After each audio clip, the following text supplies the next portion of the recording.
The morning sun cut through the Wyoming valley like a blade, sharp and unforgiving. Robert Hendricks stood on the porch of his ranch house, coffee cup warming his calloused hands, staring out at land that stretched farther than most men's ambitions. 62 years old, 3 artificial joints, hearing aids in both ears, a medicine cabinet that looked like a pharmacy. This was what victory looked like when you survived long enough to claim it. The horses moved slow in the corral, their breath visible in the cold air. Steam rose from their nostrils in rhythmic clouds. Robert watched them the way he used to watch horizons in foreign countries. Always alert, always measuring distance and threat. Old habits, the kind that kept you alive when younger men with better equipment ended up in body bags. The kind that never quite let you sleep through the night without checking the perimeter. His left knee ached, always did when the weather changed.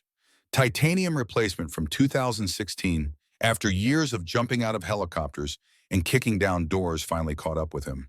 The doctors had said he should have gotten it done a decade earlier. But Marines don't go under the knife until the bone is showing through the skin. That's the way it was. That's the way it would always be. The coffee tasted bitter. He'd made it too strong again. Eleanor used to measure it out perfect, 2 scoops per pot, no more. But she wasn't here to remind him anymore. Wasn't here to roll her eyes when he loaded his cup with enough caffeine to wake the dead. He drank it anyway. Bitter was fine. Bitter matched the taste of mornings without purpose. 300 acres of Wyoming stretched before him. He'd bought this place with his retirement pay and the life insurance money from Eleanor's death. Blood money, in a way. The house sat nestled against the foothills of the Bighorn Mountains, far enough from town that the silence at night was absolute. No traffic, no sirens, no neighbors playing music too loud, just wind and wildlife and the occasional coyote singing at the moon. He'd thought the silence would bring peace. Instead, it brought ghosts. At night, when the house settled and the floorboards creaked, he heard voices. Marines calling for corpsmen. The sound of incoming mortars. The wet thunk of bullets hitting flesh. 20 years retired, and his brain still lived in combat zones, still processed every sound as a potential threat, every shadow as an enemy position. The VA had a name for it, post-traumatic stress disorder, PTSD. Like putting a label on it somehow made it manageable.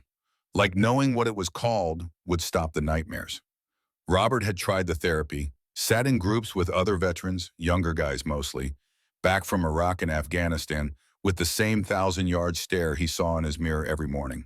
They talked about coping mechanisms and triggers and grounding techniques. All useful. None of it worked when 3 in the morning rolled around and your body jerked awake, convinced someone was shooting at you. The horses nickered. Robert focused on them, using the sound to anchor himself in the present. Present, not past, here, now. Wyoming, not Kuwait, not Iraq, not the dozen other countries where he'd spilled blood and watched brothers die. He took another sip of coffee. Black, no sugar.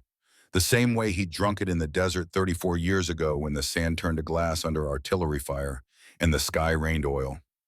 Gulf War, Operation Desert Storm. He'd been 28 then, a Marine Corps gunnery sergeant with a chest full of ribbons and a reputation for bringing his men home. Most of them, anyway. The ones who didn't come back lived in that space between sleep and waking, the place where memory turned into something sharper than shrapnel. The coffee had gone cold. He poured it out over the porch rail, watched the dark liquid disappear into the dust. Inside, the house waited. Empty rooms, photographs on walls, a life measured in frames and fading colors. His wife Eleanor had filled this place with warmth once. 5 years gone now. Cancer. The kind that starts quiet and ends loud, takes everything piece by piece until there's nothing left but the silence after. Robert walked back inside, boots heavy on wooden floors. The living room held the accumulated weight of a military career. Shadow boxes lined one wall, medals arranged in perfect rows, Purple Heart, Bronze Star with Valor, Navy Cross, commendation medals he'd stopped counting. In the center, a folded flag from Eleanor's funeral. She'd been a Marine wife for 30 years. Buried with full honors. Taps played by a young corporal who looked 12 years old. The kid's hands shook on the bugle. Robert hadn't cried. Marines don't cry at funerals. They wait until later, alone, when the house gets too quiet and the ghosts get too loud. He moved to the mantel, picked up a photograph. David, his son, 32 years old, Navy SEAL, Team 6, the cream of the crop, the best of the best, the tip of America's spear. David wore his trident proudly in the photo, dress whites crisp, shoulders squared. The same look Robert had worn decades ago, the same pride, the same conviction that the uniform meant something bigger than the man wearing it. They hadn't spoken in 8 months, not since the argument, not since David accused him of caring more about dead Marines than his living son. The words had cut deeper than any enemy blade, maybe because they held truth, maybe because Robert had missed too many birthdays, too many Christmases, too many moments that didn't come with rank or medals or official commendations. You couldn't put fatherhood in a shadow box, couldn't frame it and hang it on a wall. It lived or died in the small moments, and Robert had been overseas for most of those. The cell phone on the coffee table buzzed. Robert ignored it. Probably the VA calling about another appointment. Probably another doctor wanting to prescribe something for sleep or pain or the memories that lived behind his eyes. He'd stopped taking most of the pills months ago. They dulled the edge, but they also dulled everything else. At 62, he wanted to feel something, even if that something hurt. The phone buzzed again, insistent. Robert picked it up, squinted at the screen. Unknown number. He almost declined the call, almost, but something in his gut, that old combat instinct that had kept him alive through 3 wars and a dozen classified operations, told him to answer. He swiped, held the phone to his ear, said nothing. Let the caller speak first. Old interrogation tactics forced them to show their hand. A woman's voice, calm, professional, the kind of voice that delivered bad news in measured tones. Is this Master Gunnery Sergeant Robert Hendricks, United States Marine Corps, retired? Who's asking? His voice came out rougher than intended. Gravel and smoke. Too many years shouting orders over gunfire. Colonel Jennifer Hayes, Army Intelligence. Sir, I need you to turn on your television, CNN, now. Robert moved to the TV. His hand found the remote. Muscle memory from 1,000 hotel rooms in 100 countries. He clicked it on. The screen filled with images that made his blood freeze. News anchor, serious expression, breaking news banner, words scrolling across the bottom that turned his world into something sharp and immediate and terrible. Navy SEAL team ambushed in Afghanistan. Heavy casualties, hostages taken, unconfirmed reports, developing story. The anchor's voice filtered through the rushing sound in Robert's ears. Pentagon sources confirm at least 3 SEALs killed in action during a raid on a suspected Taliban compound in Helmand province. At least 1 SEAL is believed to have been taken hostage, though officials are not releasing names pending family notification. Robert's fingers went numb. The remote fell, hit the floor. Batteries scattered. Mr. Hendricks? Sir, are you there? Hayes' voice on the phone, distant, like she was calling from the moon. Is it David? 2 words, all he could manage. The universe contracted to that simple question. A pause, too long, the kind of pause that confirms what you already know.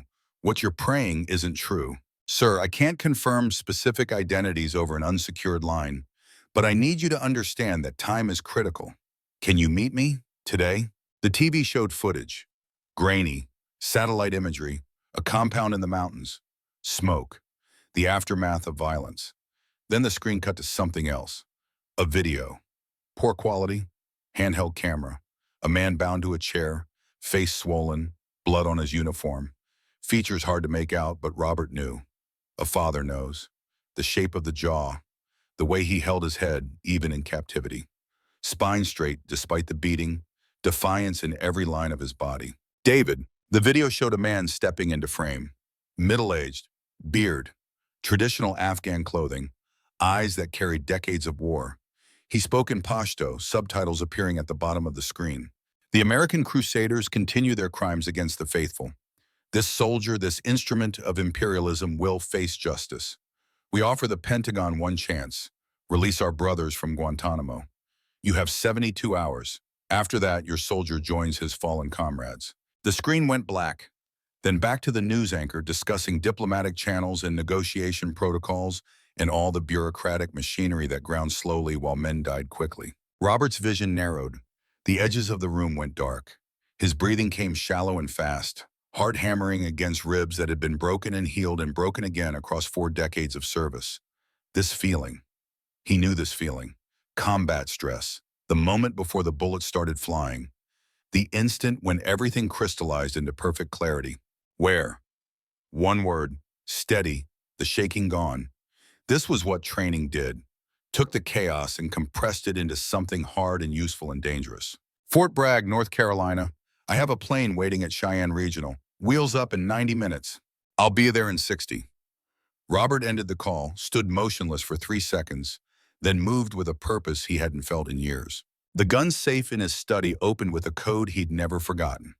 Inside, weapons he'd cleaned and maintained with religious devotion. M4 carbine, Sig Sauer P226 Kabar knife. Equipment from a life that was supposed to be over. He'd thought he was done. Thought he'd earned the right to fade away into this ranch, into quiet mornings and peaceful sunsets. But some things don't end because you want them to.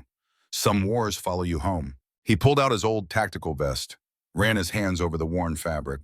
Bloodstains he'd never quite gotten out. Scorch marks from fires he'd survived. He strapped it on. It fit differently now. His body had changed. Softer in some places, harder in others. But the weight felt right. Familiar.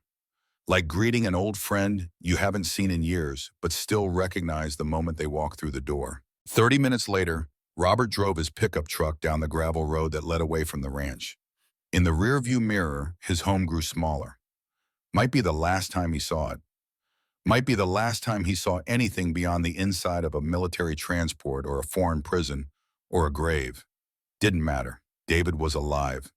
David needed him. Everything else was noise. The flight from Cheyenne to North Carolina took 5 hours. Military transport. No windows. Hard benches along the walls. Robert sat alone in the cargo hold, surrounded by equipment crates and the smell of fuel and metal. The engines droned, constant, hypnotic. He didn't sleep, stared at nothing, remembered everything.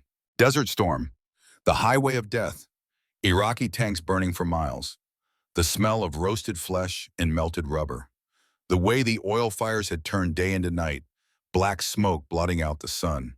He'd been a different man then, younger, harder, sure of his mission, sure that the world divided cleanly into right and wrong, us and them, good and evil. War taught you differently. War taught you that evil had 1,000 faces and righteousness came with a body count. After the Gulf, there had been other deployments, other wars that didn't make the news. Operations with code names and classified casualty lists. Somalia, Bosnia, Afghanistan the first time, before it became a 20-year commitment. Iraq again, always Iraq. He'd served his country with distinction, bled for it, watched good men die for it, and he'd missed watching his son grow up because of it.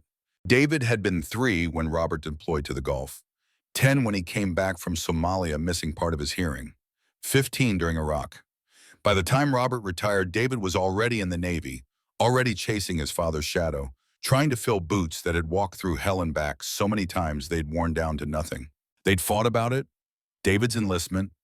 Robert had tried to talk him out of it, tried to explain that service took more than it gave, that the cost was measured in pieces of yourself you could never get back. But David hadn't listened. Sons never do. They see the medals and the respect and the brotherhood. They don't see the nightmares, the empty spaces at the dinner table, the way your hands shake sometimes for no reason, the sound of fireworks that makes you hit the ground 20 years after the war ended. The plane touched down at Pope Army Airfield adjacent to Fort Bragg. Late afternoon, the sun low and golden. North Carolina looked nothing like Wyoming. Too green, too humid, too full of memories from training rotations and deployment preparations and goodbyes that lasted too long and didn't last long enough. A Humvee waited on the tarmac. Robert climbed in. The driver, a young specialist, didn't speak. Just drove through the base, past buildings Robert recognized, past ranges where he'd qualified expert marksmen more times than he could count, past barracks where he'd bunked with men who were mostly dead now. The base had changed, new construction, modern facilities. But underneath, it was still the same. Still a place where warriors prepared for war. The Humvee stopped in front of a nondescript building, concrete, no windows. A sign that read Building 4738 and nothing else. Classified Operations Center. Robert had been in dozens like it. They all looked the same. Anonymous. Forgettable. The kind of places where decisions got made that changed the world and nobody ever knew about it. Colonel Hayes met him at the door. 35. Fit. Composed. Dark hair pulled back military tight. Eyes that evaluated without judgment. She offered her hand. Robert shook it. Her grip was firm, professional. Thank you for coming, Sergeant Hendricks. It's just Robert now. Been retired 3 years. She nodded. Let him inside. Down a corridor painted institution beige. Fluorescent lights.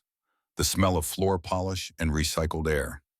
They entered a briefing room. Large table, monitors on the walls, satellite imagery, maps, the machinery of modern warfare.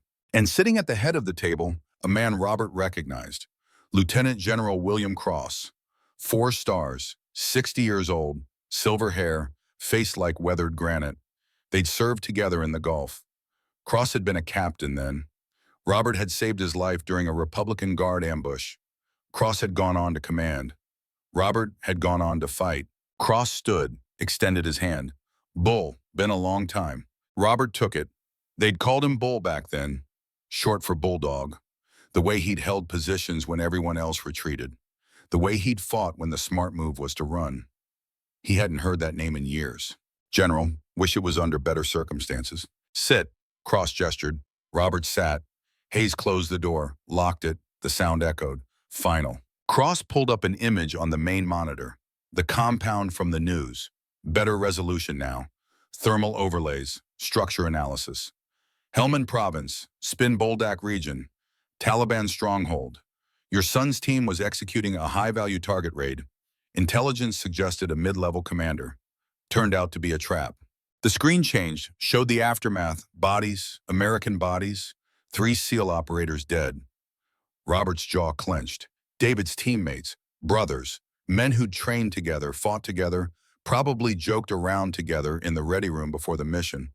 Now they were cargo being flown home in flag-draped boxes. David is alive, Cross continued. For now, the Taliban commander holding him is Zahir Massoud, former Mujahideen, fought the Soviets in the 80s, smart, ruthless, connected. He's using David as leverage for a prisoner exchange. What's the official position? Robert's voice was flat, controlled, but his hands under the table had curled into fists. Hayes answered, no negotiation with terrorists, official policy. The Pentagon is exploring diplomatic channels through Pakistan. But realistically, we're looking at weeks or months of back-channel talks while your son, she trailed off, didn't need to finish. While he gets executed on camera for propaganda. Robert finished for her. I've seen how this plays out. 72 hours, then they make an example. Show the world that America doesn't protect its own. Cross leaned forward. There's no official rescue mission. Risk assessment came back negative. Too many hostiles, too fortified. Insertion and extraction through mountains controlled by Taliban forces. Success probability less than 15%. Casualty projections for a rescue team are catastrophic. So you're going to let him die? Not a question, a statement. Bitter, angry. I'm saying the Pentagon won't authorize a mission. Cross paused. Let that distinction sink in. But I didn't call you here for a briefing, Bull. I called you here because I remember the Gulf. I remember you pulling me out of a burning Bradley while Republican guards were shooting at anything that moved. I remember you carrying Lieutenant Morrison 3 miles through enemy territory after he took shrapnel to both legs. I remember you leading a squad through a minefield to rescue a Kuwaiti family trapped in their basement. Cross stood, walked to the window, stared out at nothing. The military I joined believed we don't leave men behind.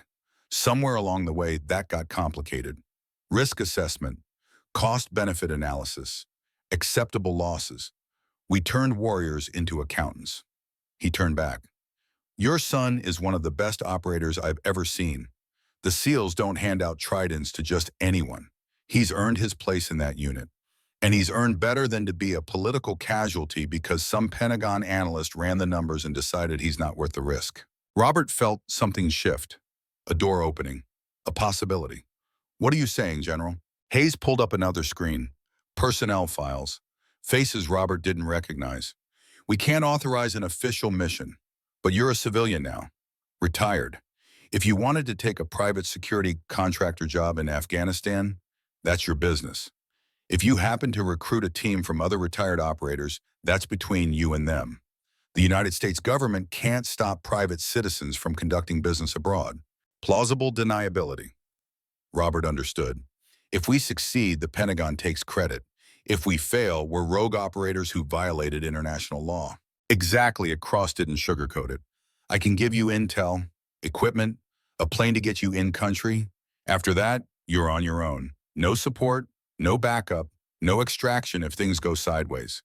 You'll be violating about a dozen laws, possibly starting an international incident, and definitely putting yourself and anyone who joins you in significant danger.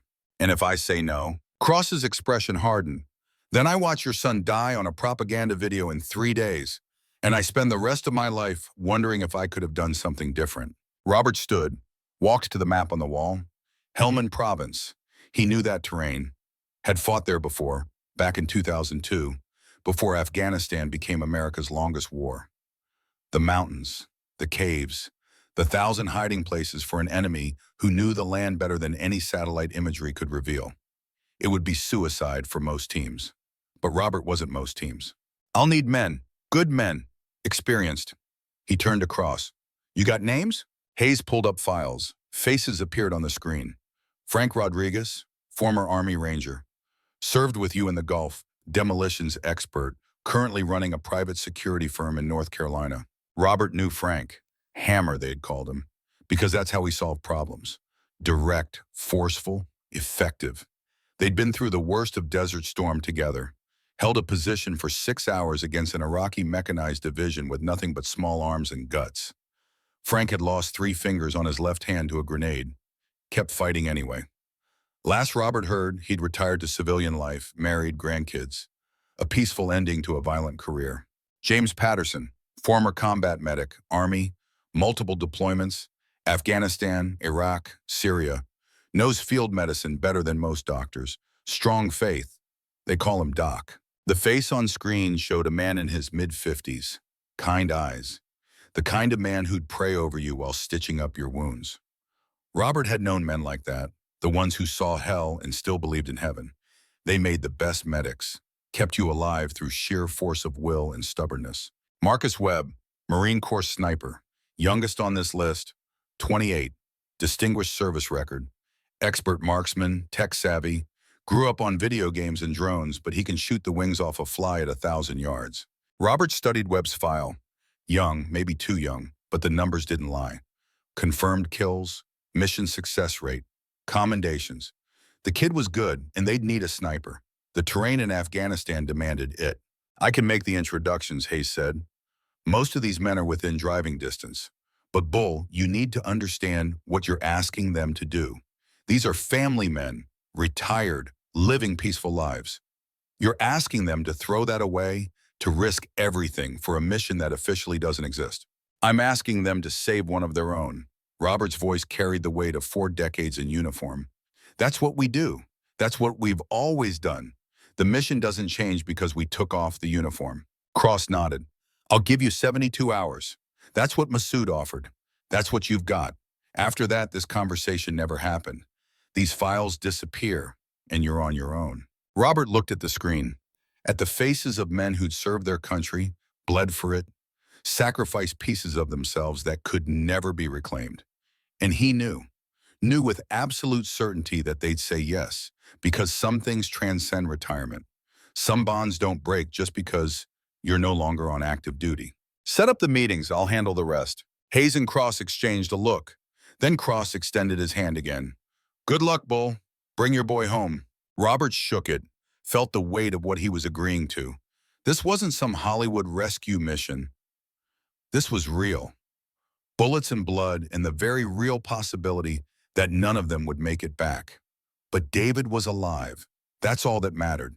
David was alive, and as long as Robert had breath in his body, he was going to fight. He left the briefing room, stepped out into the North Carolina evening. The air smelled like pine trees and distant rain. Somewhere on this base, young soldiers were training, learning to be warriors, learning to face the same challenges Robert had faced decades ago. The cycle continued. One generation passed the torch to the next. And sometimes, just sometimes, the old generation had to step back into the fire to make sure the next one survived. His phone buzzed. A text from Hayes. Address. Contact information. Frank Rodriguez. 30 miles away. Robert climbed into a base car Hayes had arranged, started the engine. The GPS directed him off base, into the civilian world, toward a life he was about to disrupt. The drive took 40 minutes. Suburbs, nice houses, manicured lawns, the American dream in vinyl siding and two-car garages. Frank's security firm operated out of a converted warehouse on the edge of town. Robert pulled up, saw the sign. Rodriguez Security Solutions, professional, legitimate, a far cry from the mud and blood of their shared past. He walked to the door, knocked, waited. The man who answered had aged, gray in his hair, lines around his eyes, but the shoulders were still broad, the stance still ready. And when Frank saw Robert standing there, his expression shifted through surprise, recognition, understanding. Bull, one word, a lifetime in it. Hammer, got a minute? Frank stepped aside, led Robert into an office, maps on the walls, security contracts. A business built on the skills learned in war, repurposed for peace. They sat across from each other. Robert laid it out. Simple, direct, no embellishment. Your son, captured, hostage, rescue, unofficial, illegal, dangerous, probably fatal. Frank listened, didn't interrupt. When Robert finished, the silence stretched.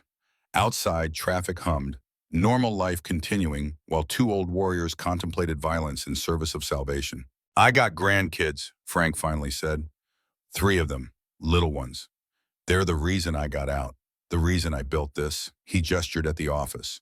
I promised my wife, no more tours, no more deployments, no more phone calls in the middle of the night telling her I might not come back. Robert nodded, started to stand. I understand. Sit down. Frank's voice carried command. I wasn't finished. He leaned forward. Those grandkids, they sleep safe because men like your son go into places like Helmand and do the work nobody else wants to do. They grow up in a country that's free because SEALs and Marines and Rangers put their lives on the line. I owe David. Every veteran in this country owes him. We don't leave our own behind, Bull. Not now, not ever. He stood, extended his hand. Robert took it, felt the familiar grip, 3 fingers instead of 5, the physical reminder of sacrifice. When do we leave? Soon. We need 1 more, maybe 2. You know anyone? Frank smiled, grim, determined. I know everyone, Bull. Let me make some calls. 3 hours later, Robert sat in a diner outside Fort Bragg.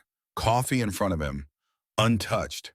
The diner was old-school American. Red vinyl booths, chrome-trimmed counters, a jukebox in the corner that probably hadn't worked since Reagan was president. The waitress, a woman in her 50s with tired eyes and a practiced smile, had stopped asking if he needed anything after the 3rd refill he didn't touch. She recognized the look. Military town. She'd seen plenty of men sitting alone, staring at nothing, wrestling with decisions that couldn't be shared. The door opened. A man walked in, late 50s, calm demeanor, peaceful, until you looked at his eyes and saw the steel underneath. Doc Patterson. Frank had made the call. Doc had driven straight through from Detroit, 7 hours on the road without stopping except for gas. When a brother called, you came. No questions, no hesitation. They shook hands. Doc's grip was firm but gentle. Medic's hands. Hands that had held together torn arteries and performed field surgery in conditions that would make civilian doctors quit medicine. Hands that had closed the eyes of men who didn't make it, offering final prayers while bullets snapped overhead. They sat, ordered coffee. Neither of them would drink.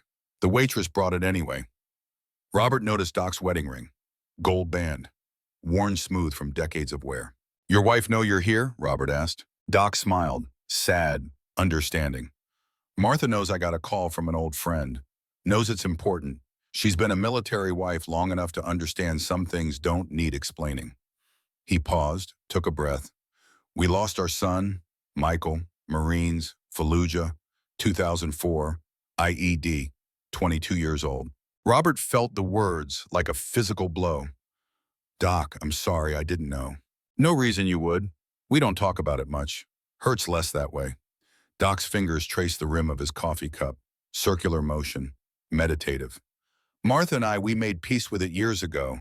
Michael died doing what he believed in, serving his country, protecting his brothers. That has to mean something, Bull. Has to count for something. It does. Then help me make sure it counts for your boy too. Help me make sure David doesn't end up another name on a wall, another family getting a folded flag in a 21-gun salute. Doc's voice remained calm, level. But underneath, Robert heard the steel, the absolute conviction of a man who'd lost everything and found purpose in making sure others didn't suffer the same loss. Robert explained again, the mission, the risk, the absolute certainty that this violated every regulation, every protocol, every sensible tactical decision. He laid out the timeline, 72 hours, the terrain, mountains, caves, Taliban forces estimated at 40 to 50 fighters. The target, Zahir Massoud, commander, experienced, ruthless. Doc listened, pulled a small Bible from his jacket pocket, worn leather, pages soft from reading. Gold edges faded to brown. He opened it, found a passage without looking. Muscle memory from a lifetime of faith. Proverbs 24:11. Rescue those being led away to death. Hold back those staggering towards slaughter. He looked up, met Robert's eyes. I didn't become a medic to let good men die when I could save them. Didn't survive 30 years of war to sit in a comfortable house while warriors need help. Your son is a good man, Bull. SEAL Team 6, elite. The kind of operator who runs toward gunfire when everyone else runs away. I'm in. He closed the Bible, tucked it back into his jacket. Besides, I'm 55 years old, arthritis, bad back, cholesterol through the roof. Doctor says I should be taking it easy. Retirement, golf, grandkids. But I tried that, Bull, tried the peaceful life. And you know what I learned? Peace is hollow when you know men are dying who you could have saved. I'm a medic. That doesn't stop because you take off the uniform. It's who you are, core deep. The door opened again. Younger man this time, late 20s, fit, alert, military bearing that hadn't faded despite civilian clothes.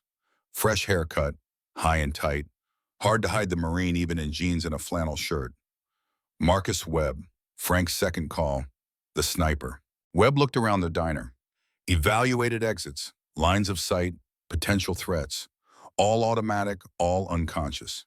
The things they teach you in sniper school that become part of your operating system, running in background, even when you're just getting coffee. He walked to their booth, slid in across from Robert and Doc, extended his hand to each. Gunnery Sergeant Hendricks, Mr. Rodriguez speaks highly of you. Sergeant Patterson, honored to meet you, sir. Just Doc.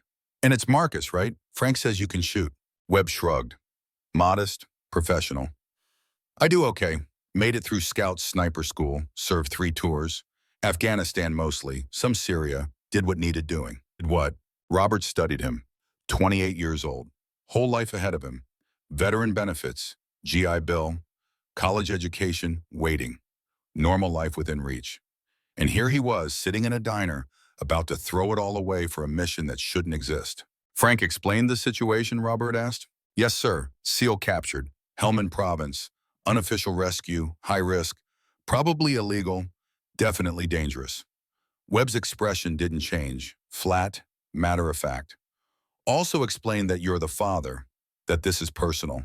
That changed things for you? Webb leaned back, thought about it. Took his time. Robert appreciated that.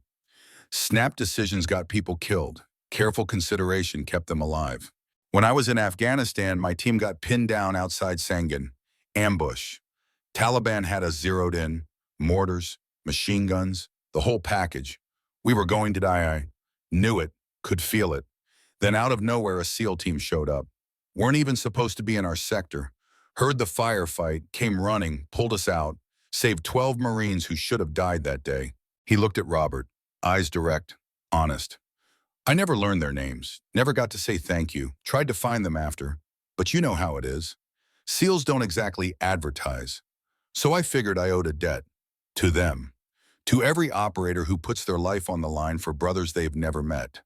Your son is one of those men. If there's a chance to save him, I'm taking it. Simple as that. It's not simple, Robert said. We're talking about violating international law, potentially starting a diplomatic incident. If we're captured, the U.S. government will disavow us. No rescue, no negotiation. We're on our own. Understood. Webb's voice stayed level. I'm not naive, Gunny. I know what we're walking into, but I also know what it means to be left behind. Means dying alone in some cave while the politicians argue about risk assessment and acceptable losses. I won't let that happen to a SEAL. Won't let it happen to any operator. And I damn sure won't let it happen to someone's son when I have the skills to prevent it. He pulled out his phone, showed Robert a photo, young man, maybe 20, Marines dress blues. My kid brother, Joey, enlisted last year, shipped to Paris Island 2 months ago. He's following in my footsteps. Wants to be a scout sniper just like his big brother. Webb's jaw tightened. If something happens to him, if he ever gets captured, I'd want men like you coming for him. Men who don't give up. Men who understand that we don't leave our own behind. That's what this is about, Gunny. Not politics, not regulations, brotherhood, family, the things that actually matter when everything else falls away. Robert felt something shift in his chest. This kid, this 28-year-old sniper with his whole life ahead of him, willing to risk it all for a man he'd never met, for an ideal that most people thought died with the draft, for brotherhood. Welcome to the team, Marcus. Webb nodded. When do we leave? Tonight, 2,100 hours. Pope Airfield. We meet Hammer there. He's handling explosives and breaching equipment. Between the 4 of us, we've got a shot. 4 against 40? Webb didn't sound worried, just calculating, working the math. I've worked worse odds. Doc laughed, soft, almost to himself. Afghanistan, 2009. Our outpost got overrun. 15 of us against maybe 200 Taliban. We held for 6 hours until air support arrived. Thought we were all dead. Somehow made it out. You learn real quick that numbers don't tell the whole story. Determination does. Will. Refusing to quit even when quitting makes sense. And experience, Robert added. Massoud's fighters are tough, experienced, but they've never faced 4 veterans with nothing to lose and everything to fight for. They think they're setting a trap. They think they've got leverage, but they're wrong, because we're not coming to negotiate. We're coming to take back what's ours. Hayes had arranged one more meeting. The next morning, a secure location off base. When Robert and the others arrived, she was waiting with another set of files. Digital tablet, images that made Robert's blood freeze. I need to show you something, Hayes said. The compound where David is being held. Spin Boldak region. This is current satellite imagery. The screen showed mountains, cave systems, stone fortifications. Robert stared. Something familiar. Something that scratched at the edges of memory like a cat at a door. Hayes zoomed in, enhanced the image. Our intelligence suggests Massoud is using a cave complex that was fortified during the Soviet-Afghan War.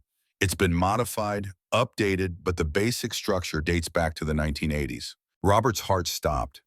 He knew these caves, knew them in a way that turned his stomach cold and made the coffee in his gut want to come back up. When were you in Afghanistan, Bull? Hayes asked quietly, like she already knew the answer. 2002. But before that, he trailed off, looked at the image, remembered. 1985, CIA operation. We weren't supposed to be there, officially didn't exist. We were advising Mujahideen fighters against the Soviets, training them, arming them, fighting alongside them when the official story said we weren't. Frank leaned forward. I remember hearing about that. Black Ops, classified for decades. Still classified, Hayes confirmed. But here's what matters. Zahir Massoud was there too, fighting the Soviets. And according to our intelligence, he fought alongside American advisors. She looked at Robert. Bull, is it possible you knew him? Robert pulled the image closer, studied the terrain, the cave entrances, the defensive positions, and then he saw it, a specific formation of rocks, 3 peaks in a row.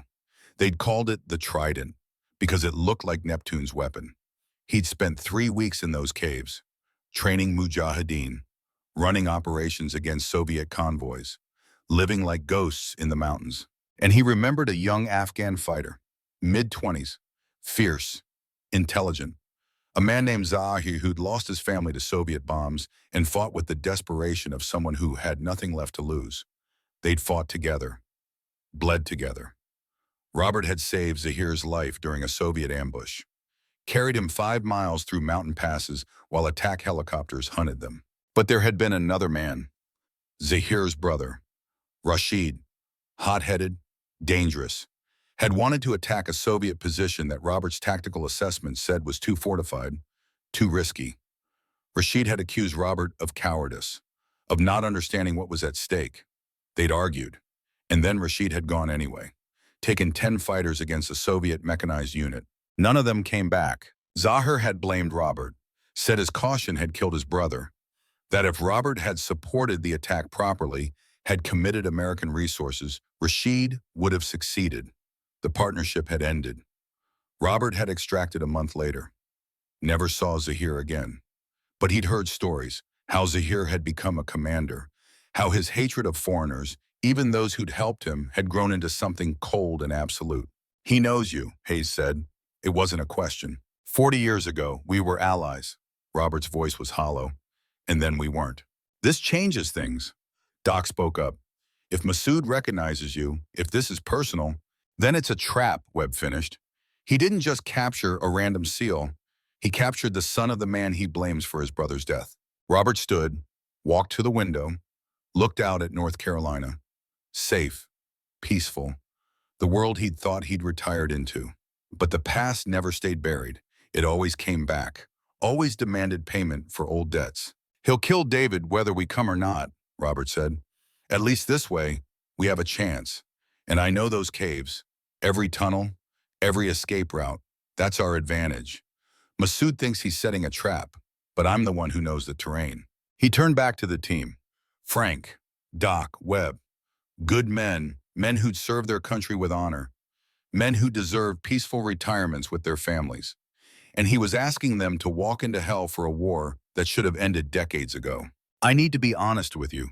This isn't just a rescue mission. This is personal for Massoud. He's held a grudge for 40 years, waited for a chance to settle it. And my son is the leverage. If you're coming with me, you need to know that. This is about more than tactics. It's about old ghosts that refuse to die." Frank stood. "I fought beside you in the Gulf, watched you hold positions that should have fallen, watched you pull wounded men out of burning vehicles while taking fire. If you say we can do this, Bull, then we can do this." Doc nodded. "The Lord doesn't give us burdens we can't carry.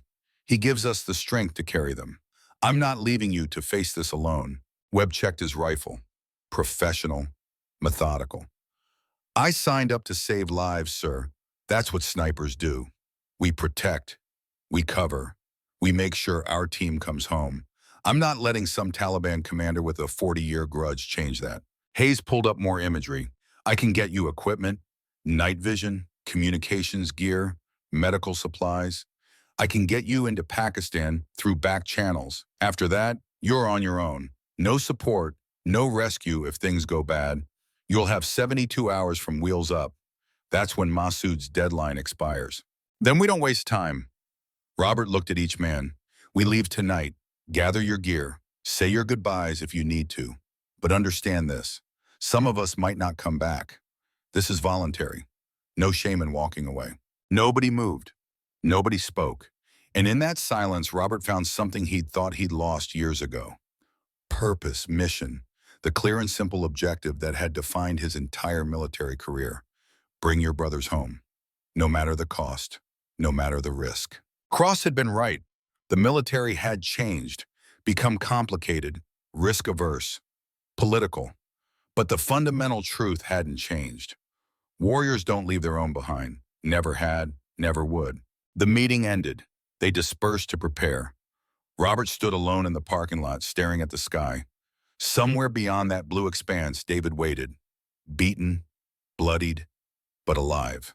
And as long as he was alive, there was hope. A text from Hayes. Plane departures at 2100 hours. Pope Airfield. Tactical transport. Off the books. Deniable. Robert had 12 hours to say goodbye to a life that might be ending. He didn't go back to Wyoming. Didn't return to the ranch. Instead, he drove to a cemetery outside Fort Bragg.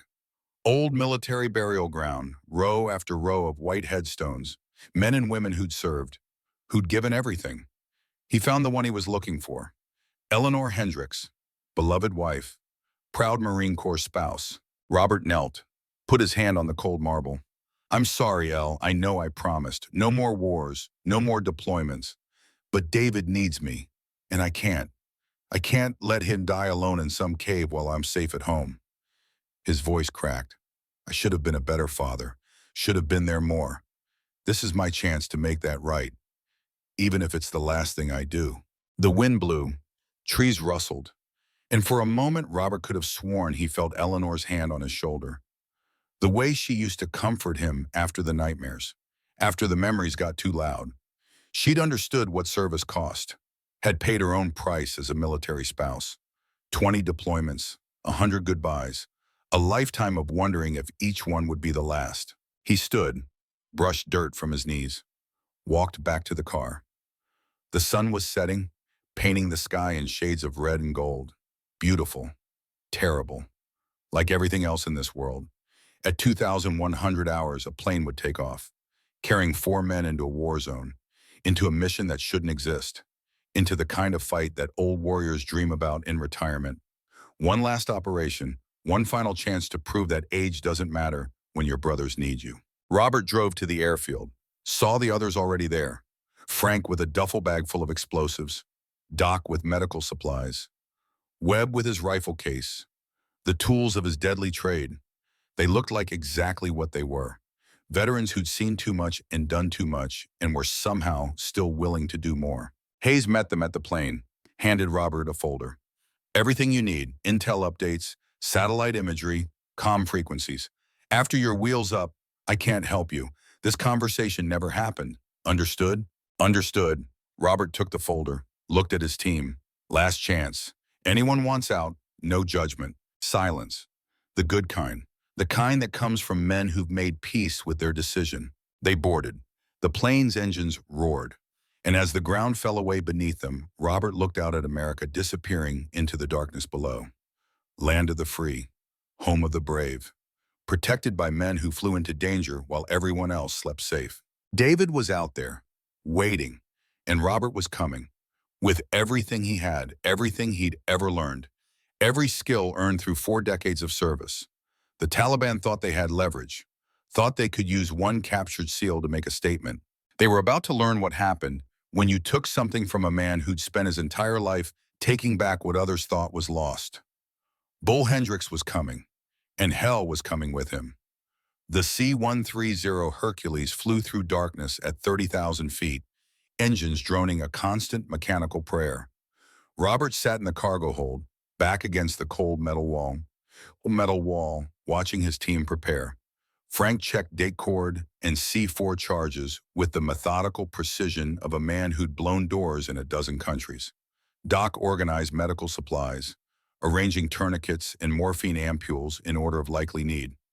Marcus Field stripped his rifle for the 3rd time, muscle memory from 10,000 repetitions making his hands move like a concert pianist's. They'd been airborne for 14 hours, refueled twice over the Atlantic. The crew knew better than to ask questions. Some flights didn't exist on any manifest. Some cargo wasn't listed in any official log. 4 retired operators heading into a war zone. Off the books. Deniable. The kind of mission that started and ended in shadows. Robert's body ached. The plane's heating system fought a losing battle against the cold at altitude. His knee throbbed. His back screamed. 62 years compressed into joints that creaked like old floorboards. He'd taken ibuprofen, 800 milligrams. More than recommended, but less than necessary. Pain was information. It told you when to stop. He'd learned long ago to ignore that particular message. The loadmaster, a young Air Force tech sergeant, approached, handed Robert a satellite phone, encrypted, secure. Colonel Hayes, sir, she says it's urgent. Robert took the phone, held it to his ear. The connection crackled with distance and encryption protocols. Hayes, Bull, intel update. Are you alone? Her voice cut through the static. Professional, tense. Robert looked at his team, shook his head at them. Stay. Then walked to the rear of the cargo hold. as alone as you could get on a military transport. Go ahead. We intercepted communications. Massoud's compound. Thermal imaging shows increased activity. Guards rotating every 2 hours instead of 4. They're expecting something. She paused, the kind of pause that preceded bad news. There's more. We got another video, David. They sent it to Al Jazeera. It hasn't aired yet, but it will. Soon. Robert's grip tightened on the phone. How bad? He's alive. That's what matters. But Bull, they're not treating him well. Beatings, stress positions, psychological warfare. Standard insurgent playbook. They want him broken before they execute him. The cargo hold suddenly felt smaller, colder. Robert closed his eyes, saw David as a child, 7 years old, scraped knee from falling off his bike.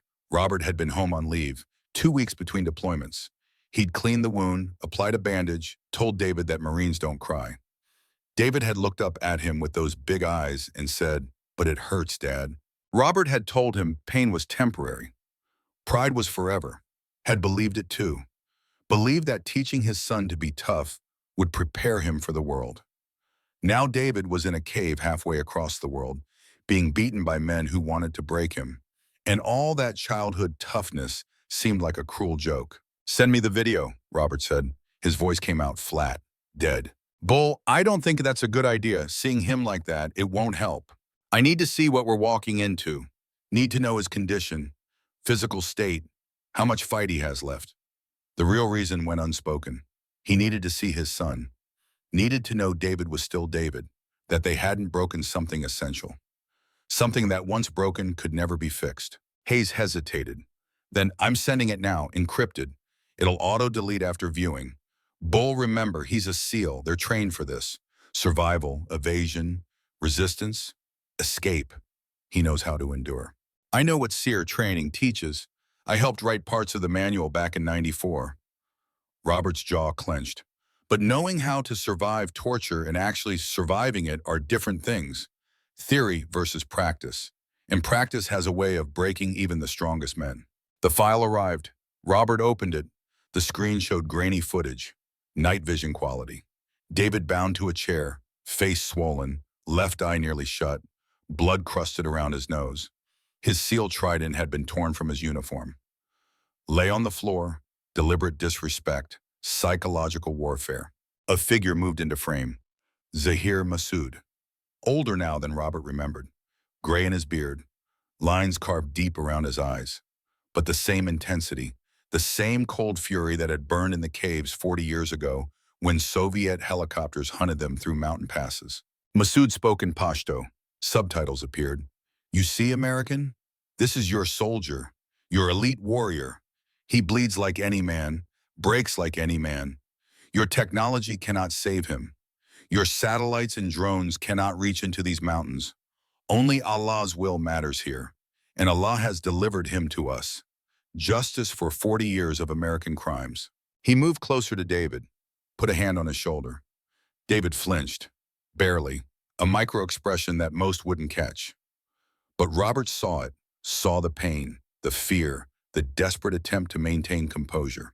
"Your father knows these caves," Massoud continued. "He fought here, fought alongside us against the Soviets, then betrayed us. Let my brother die because he was too cautious, too weak. Now his son pays the price. Blood for blood, as it was written." David spoke. First time in the video, his voice rough, damaged. "My father is a better man than you'll ever be. He served with honor. You're just a terrorist hiding in a cave, pretending God justifies murder." Massoud struck him. Open hand, sharp. The sound echoed in the cave. David's head snapped to the side. Blood flew from split lips. But he didn't cry out, didn't give them satisfaction. The video ended. Robert stood in the cargo hold, phone grip so tight his knuckles went white. Rage, pure and absolute. The kind that made your vision narrow and your hands shake. The kind that made old men do young men's work. The kind that started wars. "Bull, you there?" Hayes' voice pulled him back. "I'm here. Listen to me. You can still abort. Turn around, let us work diplomatic channels. Massoud might negotiate, exchange prisoners. We have options." "No." One word. Final. Diplomacy takes time David doesn't have. And I don't negotiate with men who torture my son. We're going in on schedule by force. Understood. Godspeed, Bull. Bring him home. The call ended. Robert walked back to his team. They looked up, read his face, knew something had shifted. Trouble? Frank asked. Intel update. Massoud knows we're coming. Increased security. They're expecting an attack. Marcus frowned. How? We're off the books. Nobody knows about this mission except Hayes and Cross. Massoud's smart. Been fighting foreign militaries for 40 years. Knows how Americans operate. Knows we don't leave men behind. He's counting on it. Whole thing is a trap designed to draw us in. So we abort? Doc asked. Not suggesting it, just presenting the option. The way a good NCO does when command needs to hear all possibilities. Robert looked at each of them. Frank, Doc, Marcus. Good men. Veterans who'd earned peaceful retirements, who had families and futures and every reason to turn around. I saw a video, David.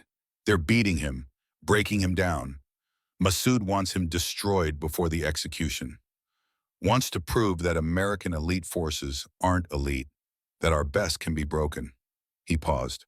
I'm going in, even if I go alone. But I won't ask you to follow me into a trap. Won't ask you to die for my family. This is my son, my responsibility, my debt to pay. Silence. The engines droned. The aircraft shuddered through turbulence. Somewhere below, the Hindu Kush mountains rose like teeth, ready to bite anyone foolish enough to challenge them. Frank spoke first. Bull, you remember the Gulf? When we held that intersection outside Kuwait City? 200 Iraqi troops, 12 of us. They had us zeroed. Mortars, RPGs. We should have pulled back. Should have called air support and withdrew. You know what you said? Robert remembered.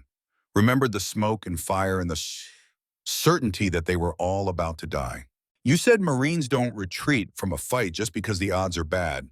Said we hold what we're given to hold. Period. Frank checked his date cord again. This is what we're given to hold. Your son's life. The honor of the teams. The promise that we don't abandon our own. Those odds in Kuwait were worse than this. We made it then. We'll make it now. Doc nodded. I lost my son to war, Michael. Fallujah. Sometimes I wonder what would have happened if someone had been there. If a team had gone after him when he got separated from his unit.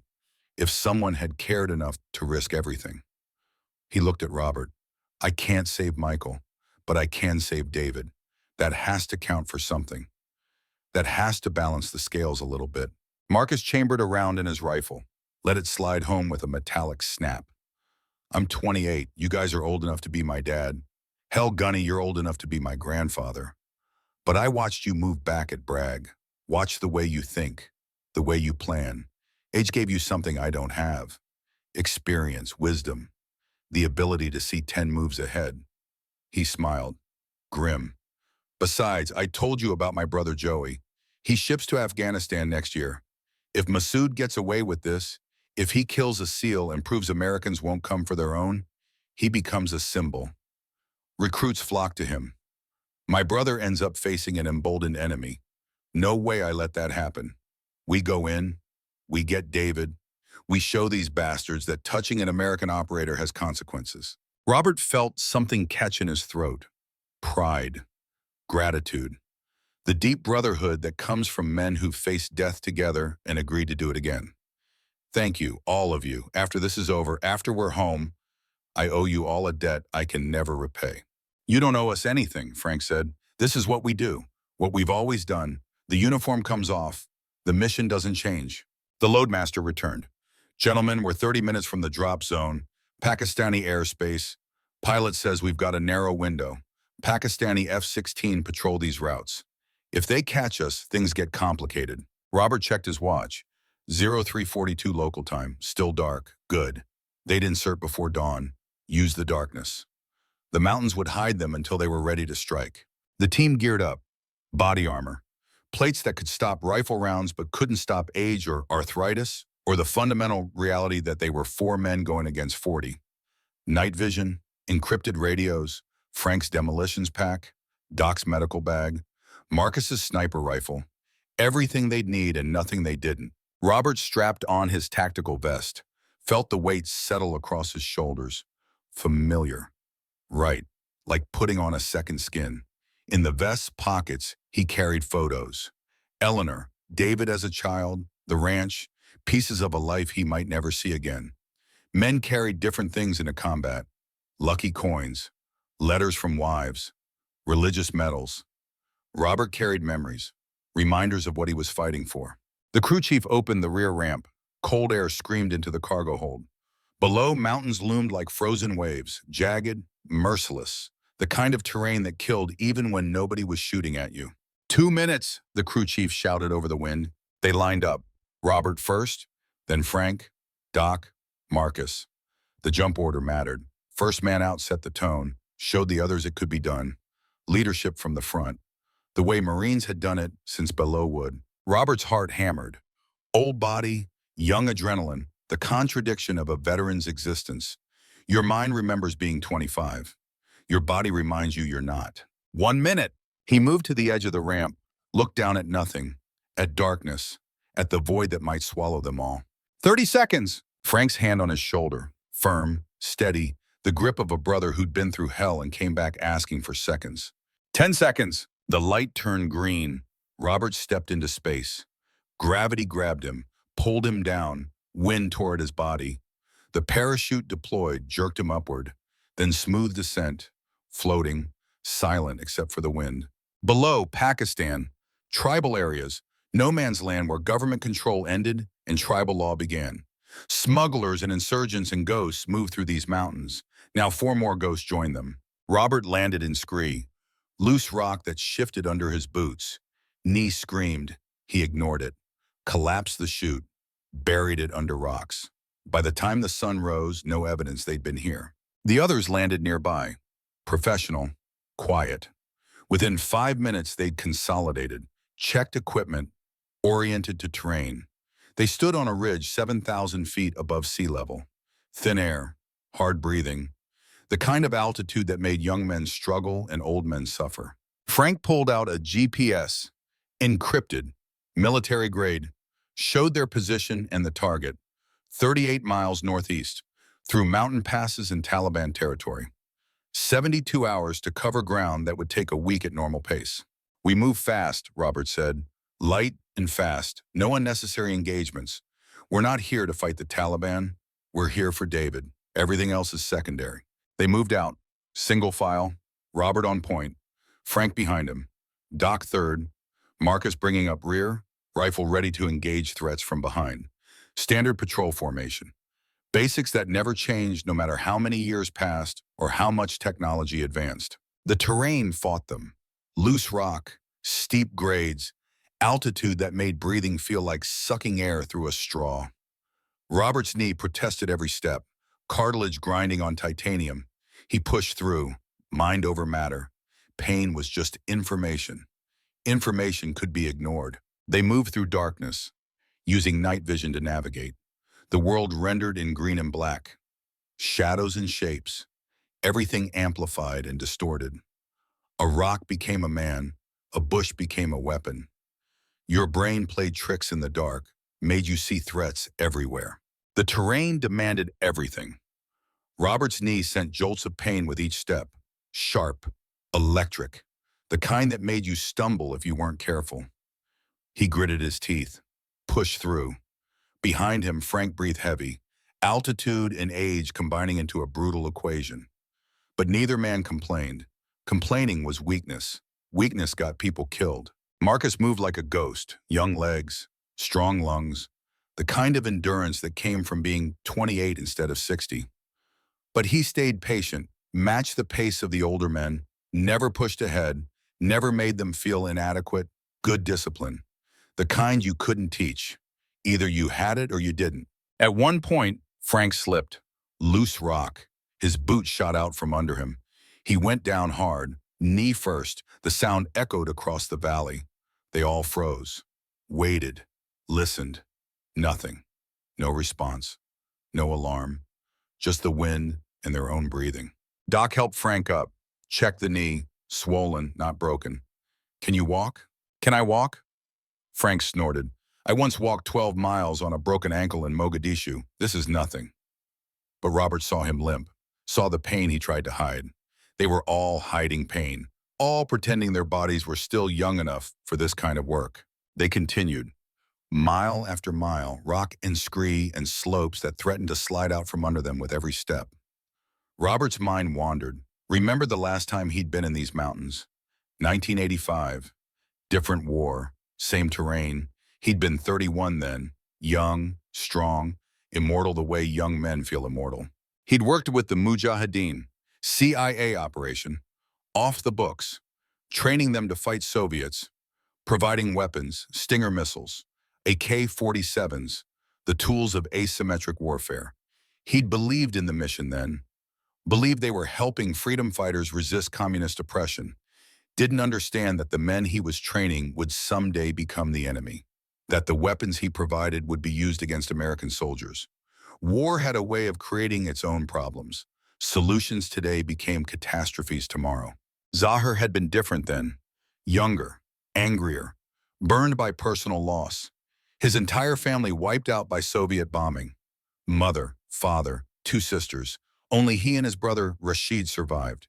They'd lived for revenge, fought with the desperation of men who had nothing left to lose. Robert had liked Zahir, respected his tactical mind, his ability to read terrain, his understanding that patience won more battles than aggression.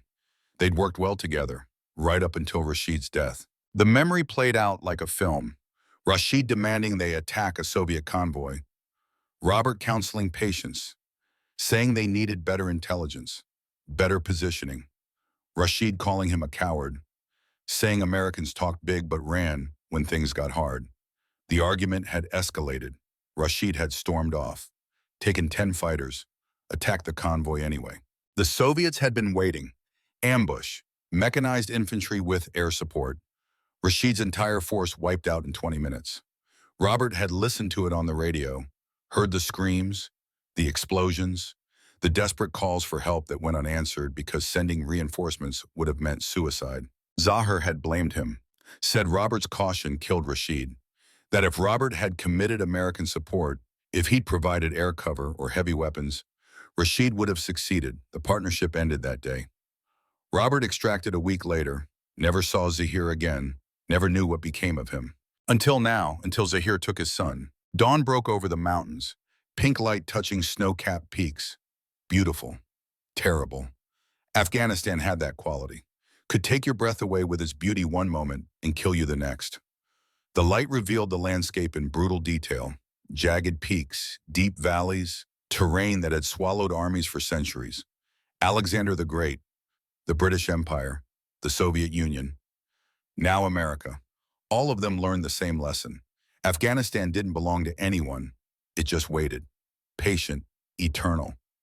Ready to claim the next wave of foreign soldiers who thought they could tame it. They found shelter in a cave.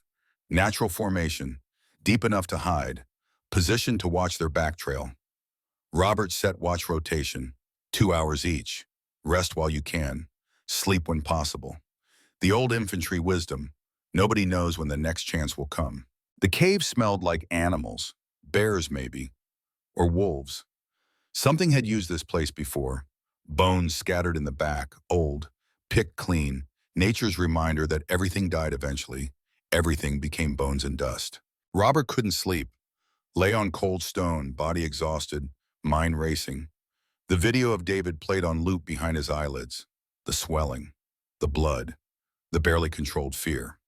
His son was 32, but Robert still saw the 7-year-old with the scraped knee, still saw the teenager who'd asked permission to join the Navy, still saw the young SEAL who'd graduated BUD/S and made his father proud despite all the years of distance between them. He'd missed so much. David's high school graduation. Robert had been in Iraq. The ceremony happened without him. Eleanor had attended alone, took photos, sent them to Robert via email. He'd looked at them on a laptop in a forward operating base while mortars landed outside the wire. His son in a cap and gown, smiling, moving on to the next chapter of life.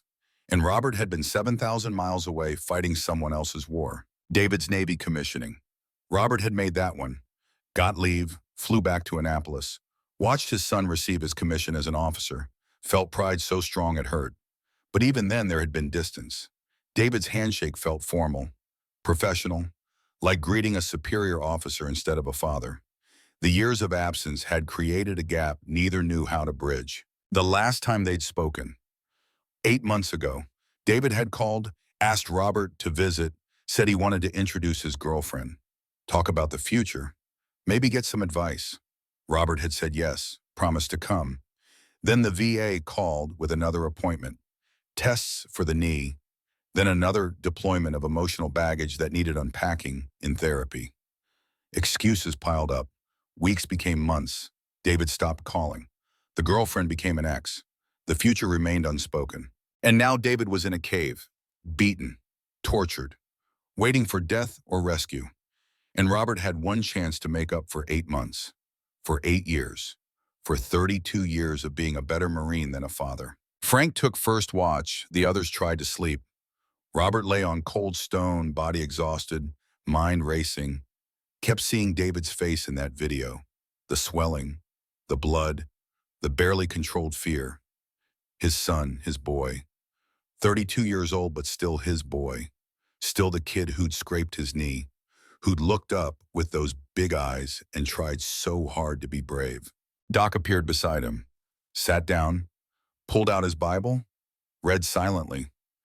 After a while, he spoke, quiet, just for Robert. You know what helps me? When the memories get bad, when I see Michael's face and wonder what his last moments were like. Robert didn't answer, didn't need to. I pray, not for him. He's with God now, beyond pain, beyond war. I pray for me, for the strength to keep going, to make his sacrifice mean something, to honor his memory by being the man he believed I was. Doc closed the Bible. Your son is alive, Bull. That means there's still hope, still a chance. We're going to get him out, going to bring him home. You have to believe that, have to hold on to it, because if you don't, the doubt will eat you alive. I believe it, Robert said, meant it, had to mean it, because the alternative was unthinkable. They rested through the day, moved again at dusk, 30 miles to go. The terrain grew worse, steeper, more exposed. They crossed ridgelines where one wrong step meant a 1,000-foot fall, moved through areas where Taliban patrols operated, saw footprints, recent, within the last day. On the second night, they spotted a camp. 5 fighters, Taliban, armed with AK-47s and RPGs, sitting around a fire, drinking tea, laughing. Young men, maybe 20 years old, too young to remember the Soviet war, too young to understand what was coming. Marcus raised his rifle, scope on target. I can take them. 5 shots, 10 seconds. They'll never know what hit them. No, Robert said, we let them live. Every shot fired is a signal. Every dead fighter is evidence we're here. We ghost through, leave no trace. What if they spot us? Then we deal with it, but we don't create problems before they exist. They bypass the camp, move through darkness 200 yards downwind, close enough to hear the Taliban fighters talking, arguing about something, maybe politics, maybe family, the universal concerns of young men everywhere. They'd wake tomorrow not knowing how close death had passed. The third day broke cold and clear. They were close now, 10 miles from the target, close enough to see the mountain where Massoud's compound sat, close enough to know that every step forward brought them closer to a fight they might not survive. Robert called a halt, pulled out binoculars, studied the compound. Stone buildings, cave entrances, defensive positions, armed guards visible even from this distance. Thermal imaging from Hayes' intelligence package showed heat signatures. 43 individuals, more than initial estimates. They reinforced, Frank observed, brought in more fighters. This isn't just a hostage situation anymore, it's a fortress. Marcus studied the approaches. 3 ways in, East Ridge, 2 exposed. They'd see us coming, North Canyon, narrow, single file, perfect ambush terrain, west slope, steep but covered. Best option if we can make the climb. Can we make the climb? Robert asked. Honest question, his knees, Frank's age, Doc's back. They weren't 25 anymore. We'll make it, Marcus said, or die trying. Those are the only 2 options. Robert pulled out Hayes' intel package, studied the compound layout, floor plans from old Soviet maps, updated with satellite imagery, the caves connected, tunnels running deep into the mountain. Multiple exits. Massoud wasn't stupid. He'd planned for assault, planned for the possibility that Americans would come. We need better intel, Robert said. Need to know exactly where David is. Which building? Which room? Can't go in blind. How? Doc asked. We can't get close enough to observe without being spotted. Marcus smiled, pulled out a small device. Drone, commercial grade, modified. Brought this from my civilian toys. Camera, thermal imaging, silent. Can get within 50 yards before they'd hear it. Night flight, they'll never see it coming. Good thinking. Robert checked his watch. 8 hours until dark. 8 hours to plan, to prepare, to make peace with what was coming. They found an observation post. Natural rock formation overlooking the valley. Perfect vantage point. They could see the compound without being seen. Robert pulled out binoculars, studied every detail, counted guards, timed rotations, looked for patterns, weaknesses, the kind of detailed reconnaissance that separated successful operations from disasters. Frank joined him. 2 sets of eyes, 2 perspectives. Guards change every 2 hours, 6 men per shift, staggered positions, northeast tower, southwest wall, main gate, 3 roving patrols, professional, disciplined. Too disciplined, Robert said. These aren't random Taliban fighters. They're trained, experienced. Massoud handpicked his security force. Makes sense. He knows we're coming, knows Americans don't leave men behind. He's betting on it. Whole compound is a trap designed to draw us in and bleed us out. Marcus set up his spotting scope, began ranging targets, calculating wind drift, measuring angles. The technical work of long-range precision. Northeast tower guard smokes, every 40 minutes. Steps away from his post, 30-second window. Not much, but it's something. Southwest wall guard favors his left side, Doc observed.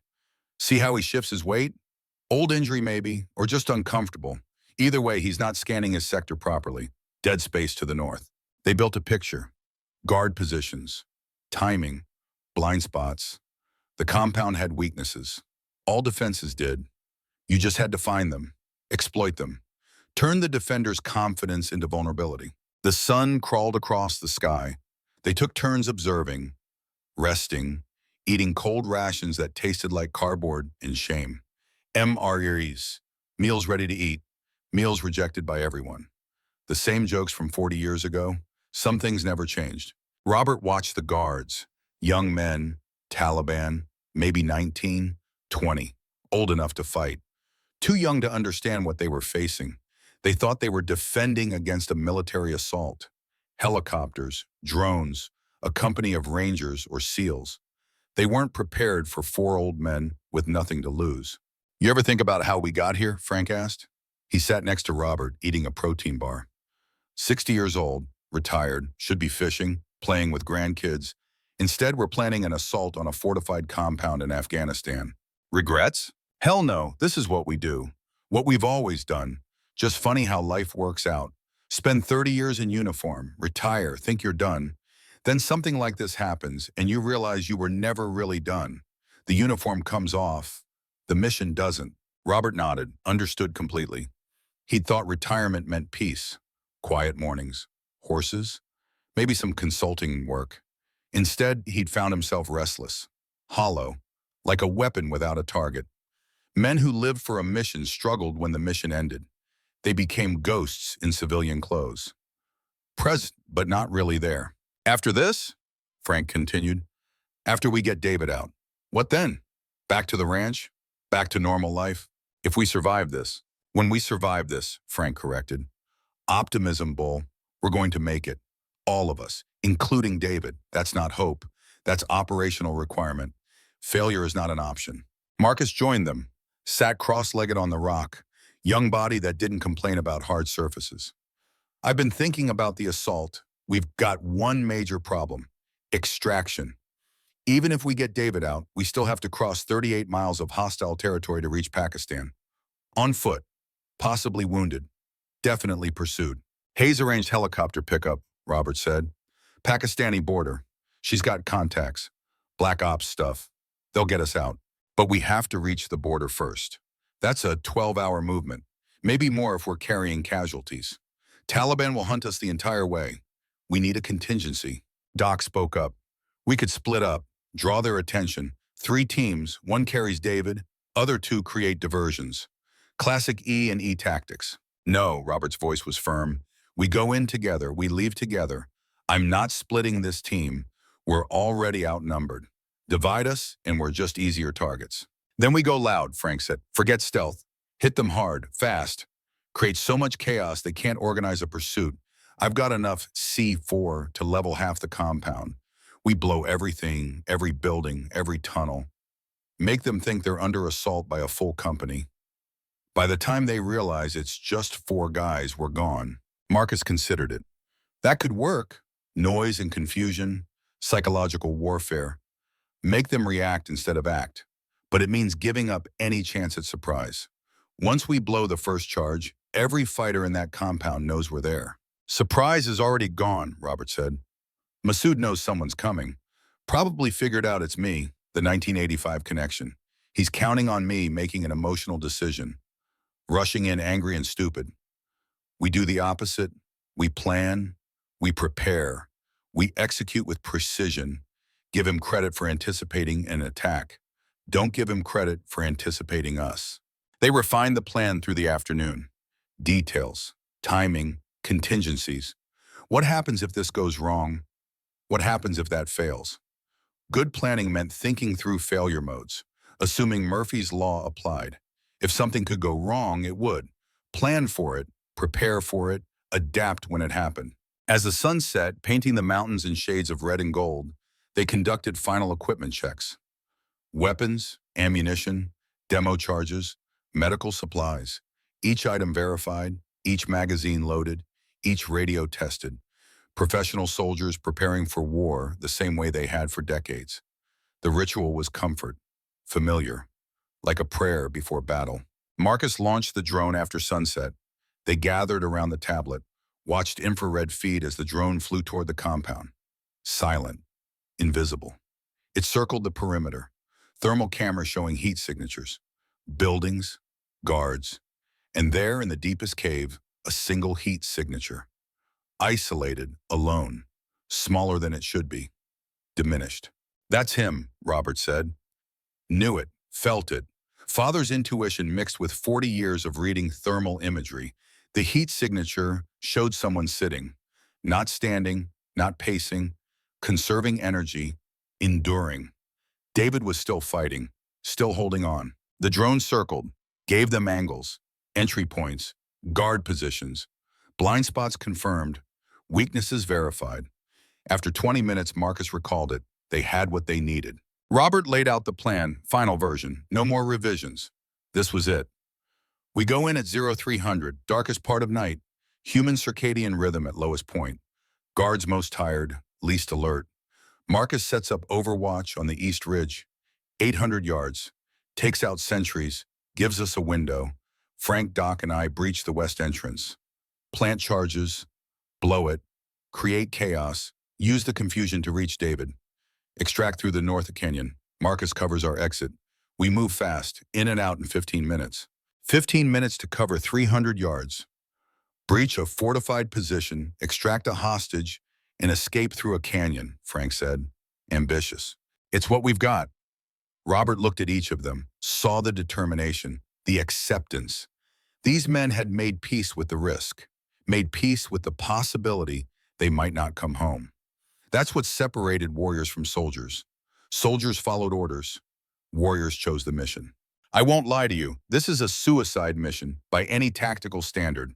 We're outnumbered 10 to 1, outgunned, in enemy territory with no support, no backup, no cavalry riding to the rescue if things go sideways.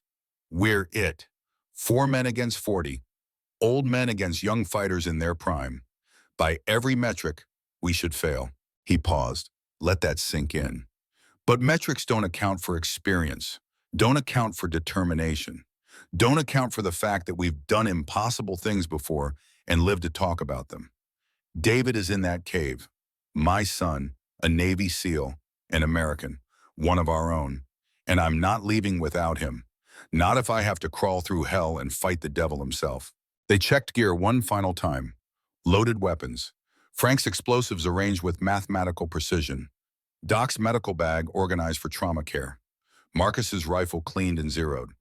Robert's tactical vest loaded with magazines and grenades and the photos of Eleanor and David he carried everywhere. Doc led a prayer. Lord, we ask not for an easy path, but for the strength to walk a hard one.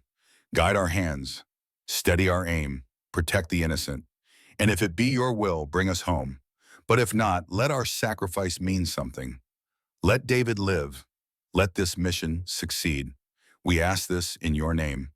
Amen. Amen, they echoed. Even Robert, who hadn't prayed in years, said it, meant it. Because at the end of everything, when bullets flew and friends died and chaos reigned, faith was all you had. Faith that it mattered, that the fight was worth it, that dying for something was better than living for nothing. Marcus moved to a sniper position 3 hours before the assault, needed time to set up, to range targets, to become one with his rifle. The rest waited, checked watches, counted seconds that felt like hours. Robert's mind wandered, thought about the ranch, the horses, the quiet mornings, the life waiting back in Wyoming. If they survived this, if they made it home, he'd promised himself something. He'd call David every week, visit monthly, be the father he should have been, make up for lost time, if they survived. At 02:45, Robert's radio clicked. Marcus's voice. Whisper quiet. Overwatch in position. I have eyes on 4 sentries. Northeast tower, southwest wall, main gate, cave entrance. Wind is 2 knots from the east. Range 847 yards. I'm ready. Copy. Stand by. Robert, Frank, and Doc moved to the assault position. West slope, steep, treacherous in darkness. They climbed. Slow, careful. Every loose rock a potential alarm. Every footstep measured. 62-year-old knees, 58-year-old backs, climbing like they were 25, like they had to be. They reached the wall, stone, 10 feet high. Frank pulled out climbing gear. Rope, carabiners. They'd done this 1,000 times. Muscle memory took over. At exactly 0300, Marcus's rifle spoke, suppressed but not silent. A whispered crack across the valley. In the northeast tower, a sentry dropped. 4 seconds later, another crack. Southwest wall. Down. Robert keyed his radio. Go. They went over the wall, dropped into the compound, moved toward the cave entrance. 2 guards remained, alert but not alarmed, checking sectors but not fighting. Frank took the left one, knife. Silent. Professional. Down before he knew what happened. Robert took the right. Same result. 40 years of training compressed into 2 seconds of lethal efficiency. They were inside. The cave smelled like earth and gunpowder. Dark, even with night vision, shadows played tricks. They moved deeper. Following the map, following instinct, following the desperate hope that David was still alive. Voices ahead. Pashto. 2 guards outside a heavy door, reinforced. Locked. This was it. Frank planted charges, shaped, directional, designed to blow the door without collapsing the cave. 30 seconds. They backed up. Covered ears. The world went white. Thunder in enclosed space. Dust and smoke. Then through the breach. Fast. Weapons up. The room beyond was small. Earthen floor. Single lantern. And there, chained to the wall, beaten but breathing, was David. Dad? His voice was rough, disbelieving. How? Later. We're leaving. Robert moved to the chains. Bolt cutters, 2 cuts. David fell forward. Robert caught him. Felt how thin his son had become, how much weight he'd lost. Can you walk? I can run if I have to. Outside, gunfire erupted. Massoud's fighters responding, converging. The plan had lasted exactly 4 minutes before falling apart. Marcus's voice on radio. You're blown. Every fighter in the compound is moving to your position. You've got maybe 2 minutes before you're surrounded. Copy. Covering fire, North Canyon. Roger, engaging. They moved. Doc supporting David. Frank on point. Robert bringing up rear. The cave tunnel opened to night air. And there, blocking the exit, stood Zahir Massoud. He held an AK-47, pointed at Robert. In his eyes, 40 years of hate, 40 years of waiting. You came. I knew you would. Always the hero, always trying to save everyone. He glanced at David. But you cannot save him. Justice will be done. Blood for blood. Robert raised his rifle. Let us pass, Zahir. This doesn't have to end in more death. My brother's death demanded an answer. 40 years I waited. Now I have it. The great bull Hendricks, come to save his son, just as you failed to save Rashid. Rashid made his own choices, attacked a position I said was too strong. I didn't kill him, his pride did. You abandoned him, left him to ding. Now I return the favor. Massoud's finger tightened on the trigger. Marcus's rifle spoke first. 800 yards, uphill shot, wind and dark and pressure. The bullet took Massoud in the shoulder, spun him. His rifle clattered. Robert lunged forward, disarmed him, held him down. In Massoud's eyes, shock replaced hate. You could have killed me. You're a sniper. Why didn't he take the headshot? Because I'm not you, Robert said. I don't kill for revenge, only when necessary. You're wounded, not dead. Live with that. Live knowing you failed. Live knowing David survived. They ran, through the canyon, behind them gunfire, Marcus providing covering fire, keeping heads down, buying seconds with expert marksmanship. They reached the extraction point. Hayes had arranged a helicopter. Pakistani airspace violation. International incident. None of it mattered. The bird dropped in, rotors screaming, they loaded. David, Doc, Frank, Marcus arriving last, rifle still smoking. The helicopter lifted, banking hard, accelerating.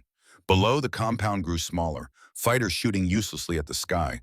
Robert held David, his son, alive, breathing, safe. I got you, I got you. David's eyes closed, exhaustion, pain, relief.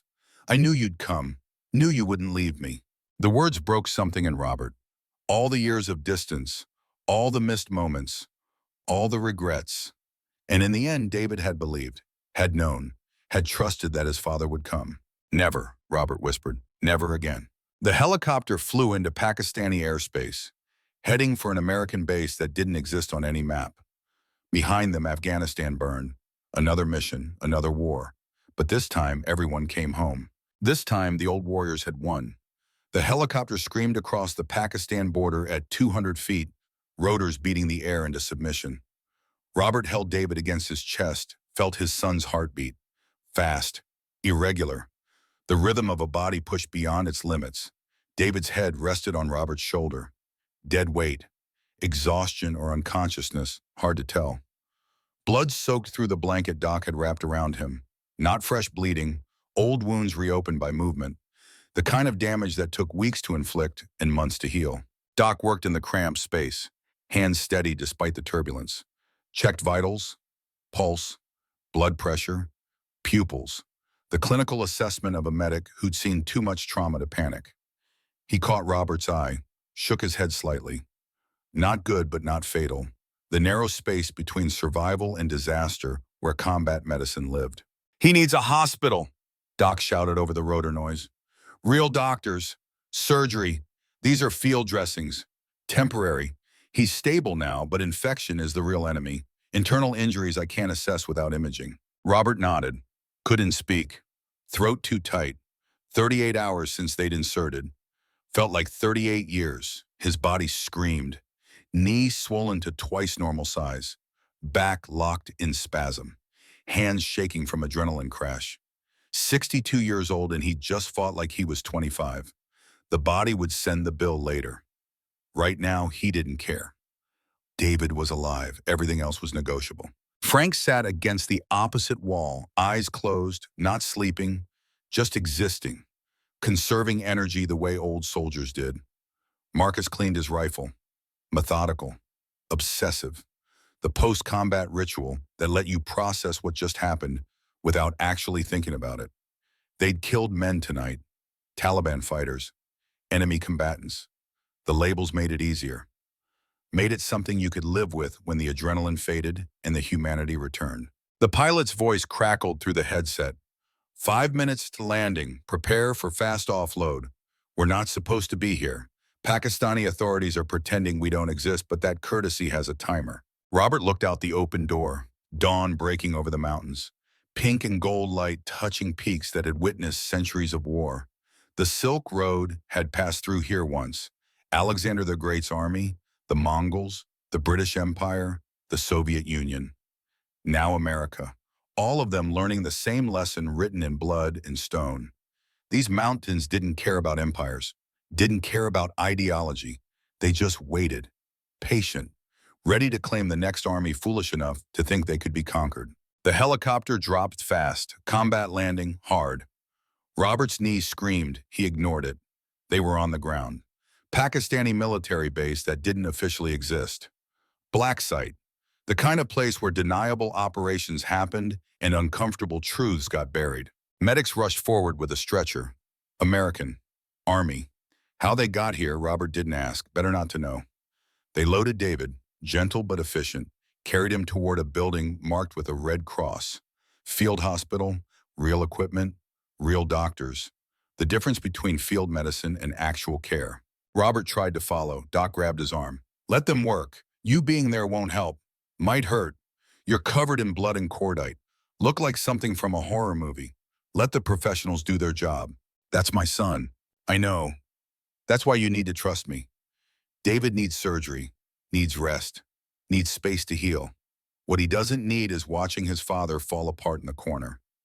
You've been strong for 38 hours. Be strong for 38 more. Then you can break down. Robert wanted to argue, wanted to push past Doc and stay with David through whatever came next. But Doc was right. He was right, and Robert hated it. Hated that being a good father sometimes meant stepping back, meant letting others help, meant accepting that love wasn't always about being present. Sometimes it was about having the strength to wait. They moved to a debriefing room, concrete walls, metal table, folding chairs, the universal language of military installations worldwide. Sterile, functional, designed to process information without distraction. Colonel Hayes appeared. How she got here so fast, Robert didn't know. Maybe she'd been waiting. Maybe she had people everywhere. Intelligence officers had that quality. Present when needed, invisible when convenient. Sit, she said, not a request. They sat. 4 men who just violated international law, conducted an unauthorized military operation, and killed foreign nationals on foreign soil. War criminals by any legal definition. Heroes by others. The line between the two depended on perspective and outcome. Hayes set a laptop on the table, opened it, showed satellite footage, the compound, thermal imaging, timestamped 30 minutes ago. We've been monitoring. After you extracted, Massoud's forces went on high alert, called in reinforcements. They know what happened. No Americans conducted a raid. But here's the interesting part.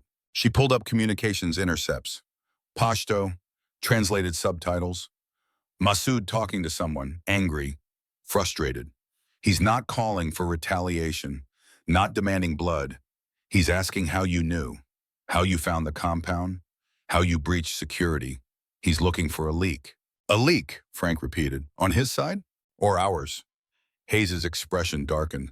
I've been running through the timeline. 5 people knew about this mission. Me, General Cross, the 3 of you planning it, and David once you told him what you were doing. That's it, no one else. Operational security was absolute.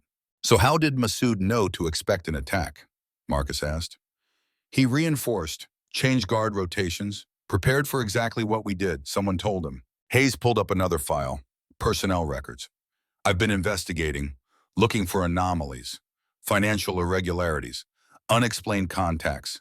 And I found something. General Cross's office, his aide, Captain Bradley Morrison, 28 years old, West Point graduate, clean record, perfect soldier. She showed them a photo, young officer, sharp uniform, the kind of squared-away appearance that screamed ambition. Morrison has access to everything Cross sees, every brief, every operation, every classified file. If there's a leak, he's the most likely source. Evidence? Robert asked. Years of intelligence work had taught him suspicion wasn't proof. Circumstantial but damning, Morrison's cell phone pinged a tower in Islamabad 3 days before your mission. He was supposed to be in North Carolina. Travel records show he used personal leave. Flew commercial, paid cash for the ticket, used a hotel that doesn't require ID for check-in. Stayed completely off the grid. Could be innocent, Doc said. Personal business, family, girlfriend. Could be, Hayes agreed. Except Morrison doesn't have family in Pakistan. Doesn't have connections there. No reason to visit. Never showed interest in the region before. And his financial records show a deposit. $50,000, offshore account. Cayman Islands. Deposited 48 hours after he returned from Islamabad. The timing is too perfect to be coincidence. She pulled up more files, bank statements, travel manifests, surveillance photos. We've been watching Morrison for 3 months. Ever since anomalies appeared in operational security. Small things. Missions that should have succeeded failing at the last minute. Intelligence that should have been secure getting compromised. Patterns that suggested a leak. 3 months? Frank's voice carried anger. You knew there was a mole for 3 months and didn't warn us? I suspected. Suspicion isn't evidence. I couldn't tip our hand without proof. Couldn't risk Morrison or his handlers going to ground. The investigation required patience, precision, building an airtight case that would survive legal scrutiny. Hayes showed them another video, different angle. Same cafe in Islamabad, Morrison accepting an envelope, opening it, counting cash. The body language of a man comfortable with the transaction. Not nervous, not scared, practiced. This wasn't his first meeting, Hayes said. We found records going back 18 months. Multiple trips to Islamabad, Dubai, Qatar. Always on personal leave, always paying cash, always off the books. He's been selling secrets for over a year. Your mission was just the latest, but it was the most valuable. Current operational intelligence, real-time targeting data, the kind of information that gets people killed. Robert felt rage building, cold, calculating. The kind that didn't explode immediately, the kind that waited, planned, struck when the target least expected it. Morrison had looked at classified files, seen David's name, seen the SEAL team composition, seen the mission timeline, and he'd sold it, traded American lives for foreign money. How many others died because of him? Marcus asked. Voice flat, professional, but underneath fury. We don't know yet.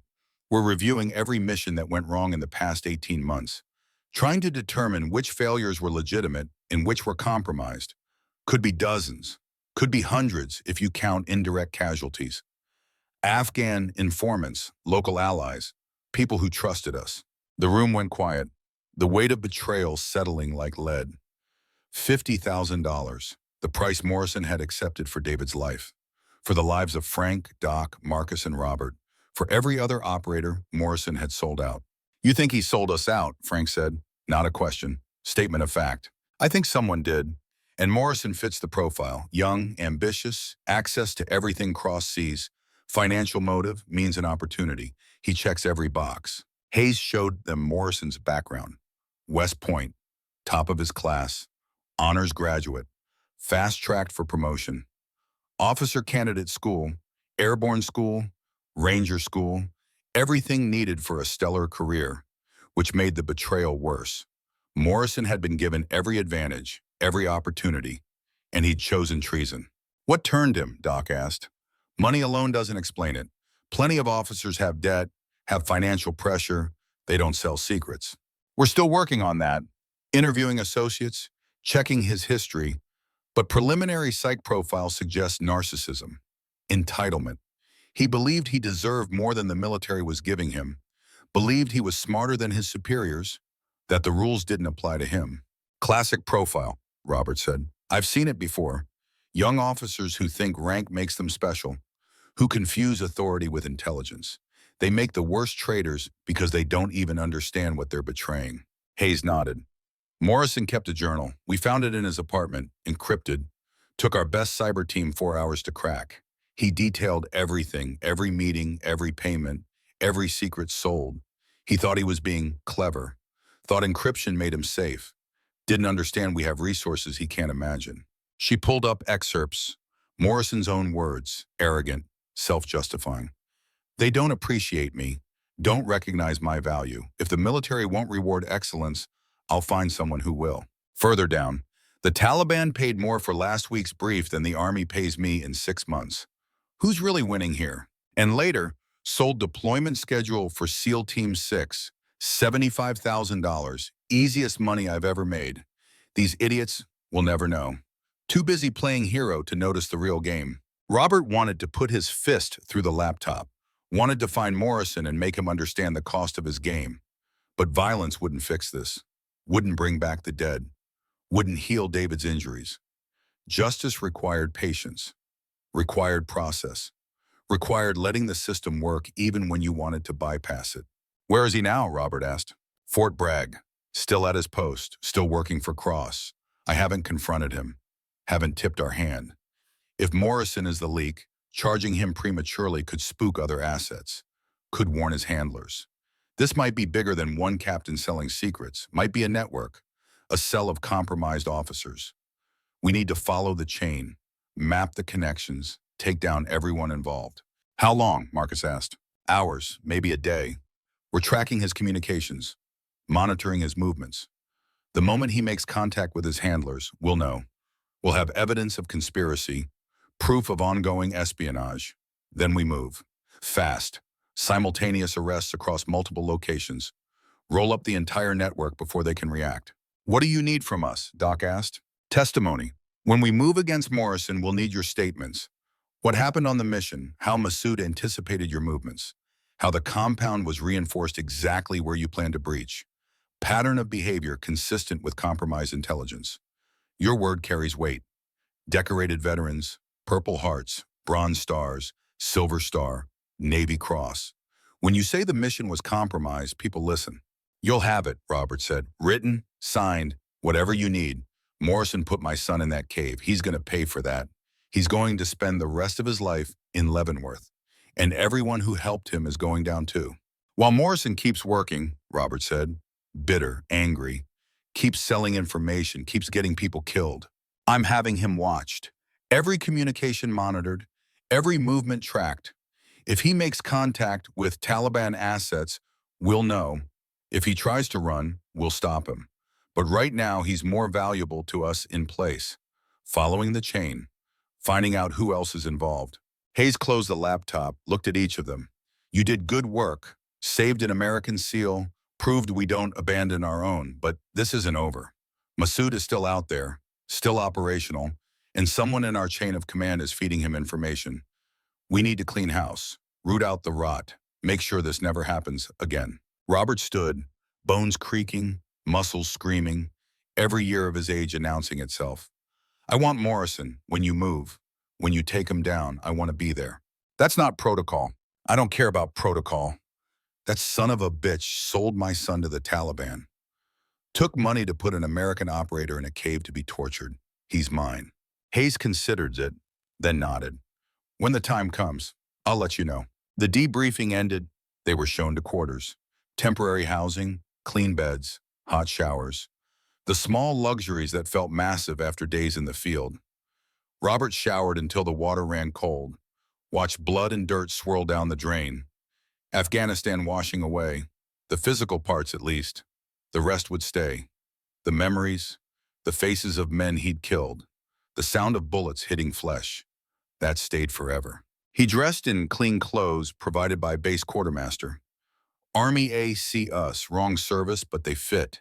Made him feel strange, like wearing someone else's skin. He'd been a Marine his whole life. Wearing Army digital camouflage felt like betrayal. Stupid, irrational. But the feeling remained. He walked to the field hospital. Night had fallen. Pakistani guards patrolled the perimeter. Professional. Alert. They nodded as Robert passed, respect between warriors transcending nationality.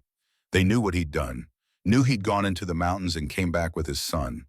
That kind of thing resonated. Fathers understood fathers regardless of uniform or flag. The hospital was quiet, antiseptic smell, fluorescent lights, the universal environment of medical facilities worldwide. A nurse, Army specialist, looked up as Robert entered. You're here for the SEAL? David Hendricks, my son. She checked a chart. Room 3, doctor just finished. He's stable, sleeping. You can see him, but don't wake him. His body needs rest. Robert walked to room 3, pushed open the door. David lay in a bed, clean, bandaged, IV drip in his arm, monitors showing vital signs, heart rate steady, blood pressure acceptable, oxygen saturation good. All the numbers that meant life instead of death. Robert sat in a chair beside the bed, studied his son's face. The swelling had reduced. Clean bandages covered the worst injuries, but the damage remained. Bruises, cuts, the visible cost of captivity. How much damage hid inside, Robert couldn't know. PTSD, trauma, the invisible wounds that took longer to heal than broken bones. David's eyes opened, slowly, morphine making movement difficult. He focused on Robert, took a moment to process, then smiled, weak but genuine. Hey, Dad. Hey, son. How you feeling? Like I got hit by a truck.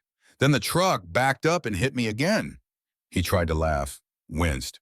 Ribs. Doctor says 3 broken, 1 cracked. Lung was bruised. Could have been worse. Could have been better. Could have been dead. David's expression sobered. They were going to kill me.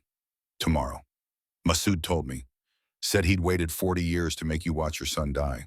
Said it was justice for his brother. Robert's jaw clenched. I know, I'm sorry. My past came back on you. My mistakes. My debts. Stop. David's voice was firm despite the weakness. This wasn't your fault. You didn't put me in that cave. Taliban did. You didn't beat me. They did. What you did was come for me. You and 3 other crazy old men flew halfway around the world and assaulted a fortified compound to get me out. That's not debt. That's love. The word hung between them. Love. Something they'd never quite managed to say. Too much Marine Corps stoicism. Too much emotional armor built over decades of service. Men didn't say love. They showed it. Through actions. Through sacrifice. Through being there when it mattered. I should have been there more, Robert said. When you were growing up. Should have made different choices, prioritized family over mission. You were exactly where you needed to be. Serving your country. Leading Marines. Doing the work that kept America safe. I understood that. Even when I was angry about it. Even when I resented you for missing my graduation or my commissioning. I understood because I made the same choice. Became a SEAL. Put service first. We're not different, Dad. We're the same. Robert felt something break inside. 40 years of guilt. 40 years of wondering if he'd failed as a father. 40 years of carrying the weight of absence and distance. And David was offering absolution. Offering understanding. Offering forgiveness for sins that maybe didn't need forgiving. When you're recovered, Robert said, when you're back on your feet, come to Wyoming. Stay at the ranch. We'll fish. Ride horses. Talk. Make up for lost time. I'd like that. David's eyes were closing, morphine pulling him back under. Thanks for coming for me, Dad. Thanks for not giving up. Never, Robert whispered. Never again. David slept. Robert sat watching him. Father watching son. Guardian watching ward. The role he should have filled decades ago. Better late than never. Better to show up now than not at all. Doc appeared in the doorway, gestured. Robert followed him out. They walked to a courtyard, open air, stars overhead. The same stars that had watched over Afghanistan, over the compound, over the rescue, constant, eternal, indifferent to human drama playing out below. He's going to be okay, Doc said. Physically, emotionally, that's harder to predict. Torture leaves scars, not all of them visible. He'll need help, counseling, support, time. I'll be there, whatever he needs. Good. Doc lit a cigarette, offered one to Robert. Robert declined. Doc shrugged. Picked up the habit in Iraq. Keep trying to quit. Never quite manage it. Eleanor would have hated it. Eleanor hated a lot of my habits. Didn't stop me either. They stood in comfortable silence. 2 old warriors watching stars, thinking about sons, about choices, about the cost of service measured in missed moments and fractured relationships.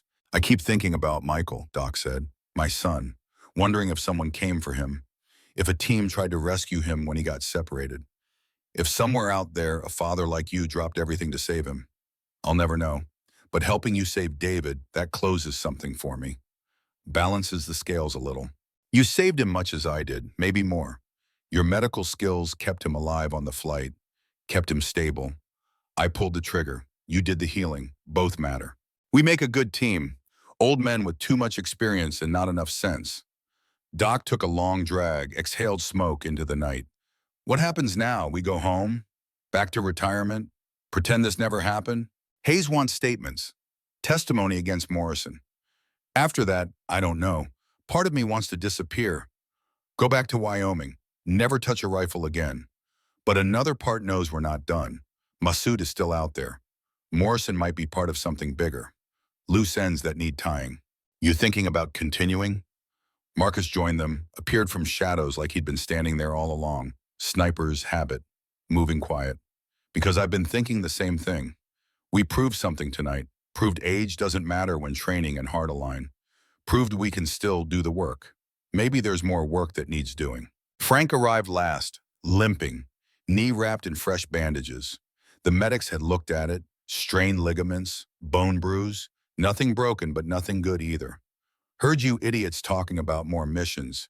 Count me in. Wife's going to kill me, but what else is new? Been married 30 years. She's used to disappointment.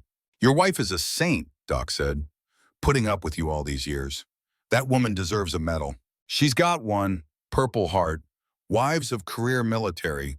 They bleed too, just different wounds.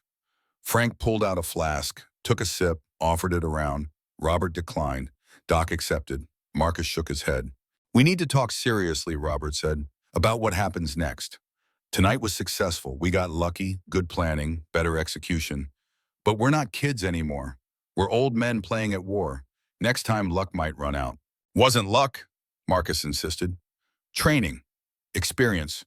We executed a precision operation with minimal resources and succeeded. That's skill. That's what 40 combined years of experience gets you. Young operators have energy. We have knowledge. I'll take knowledge over energy any day. He's right, Doc said. I watched us work tonight, watched how we communicated, how we anticipated each other's movements, how we adapted when things went wrong.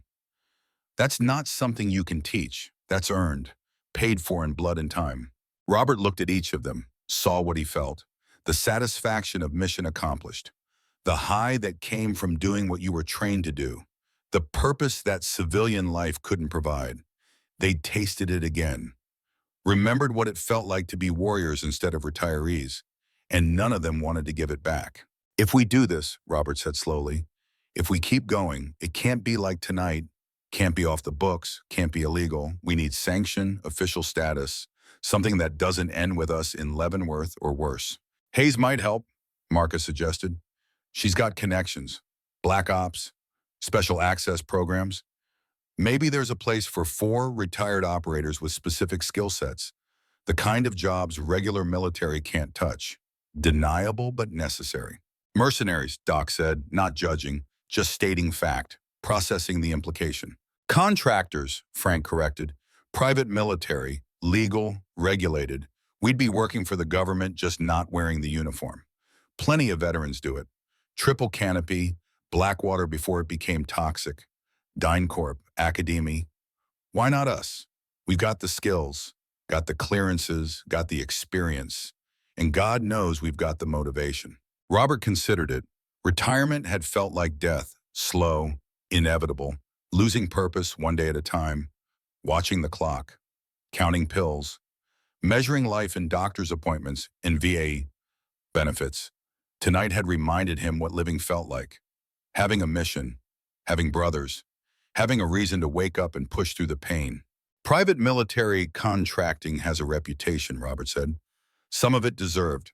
Blackwater, Nassauer Square massacre, contractors who thought they were above the law. We'd be walking into that legacy. Then we do it better, Marcus said. We do it right. Professional, disciplined, by the book as much as Black Ops allows. We prove contractors can operate with honor, can maintain standards, can be what the military needs when it can't act officially. The money would be good, Frank added. Really good.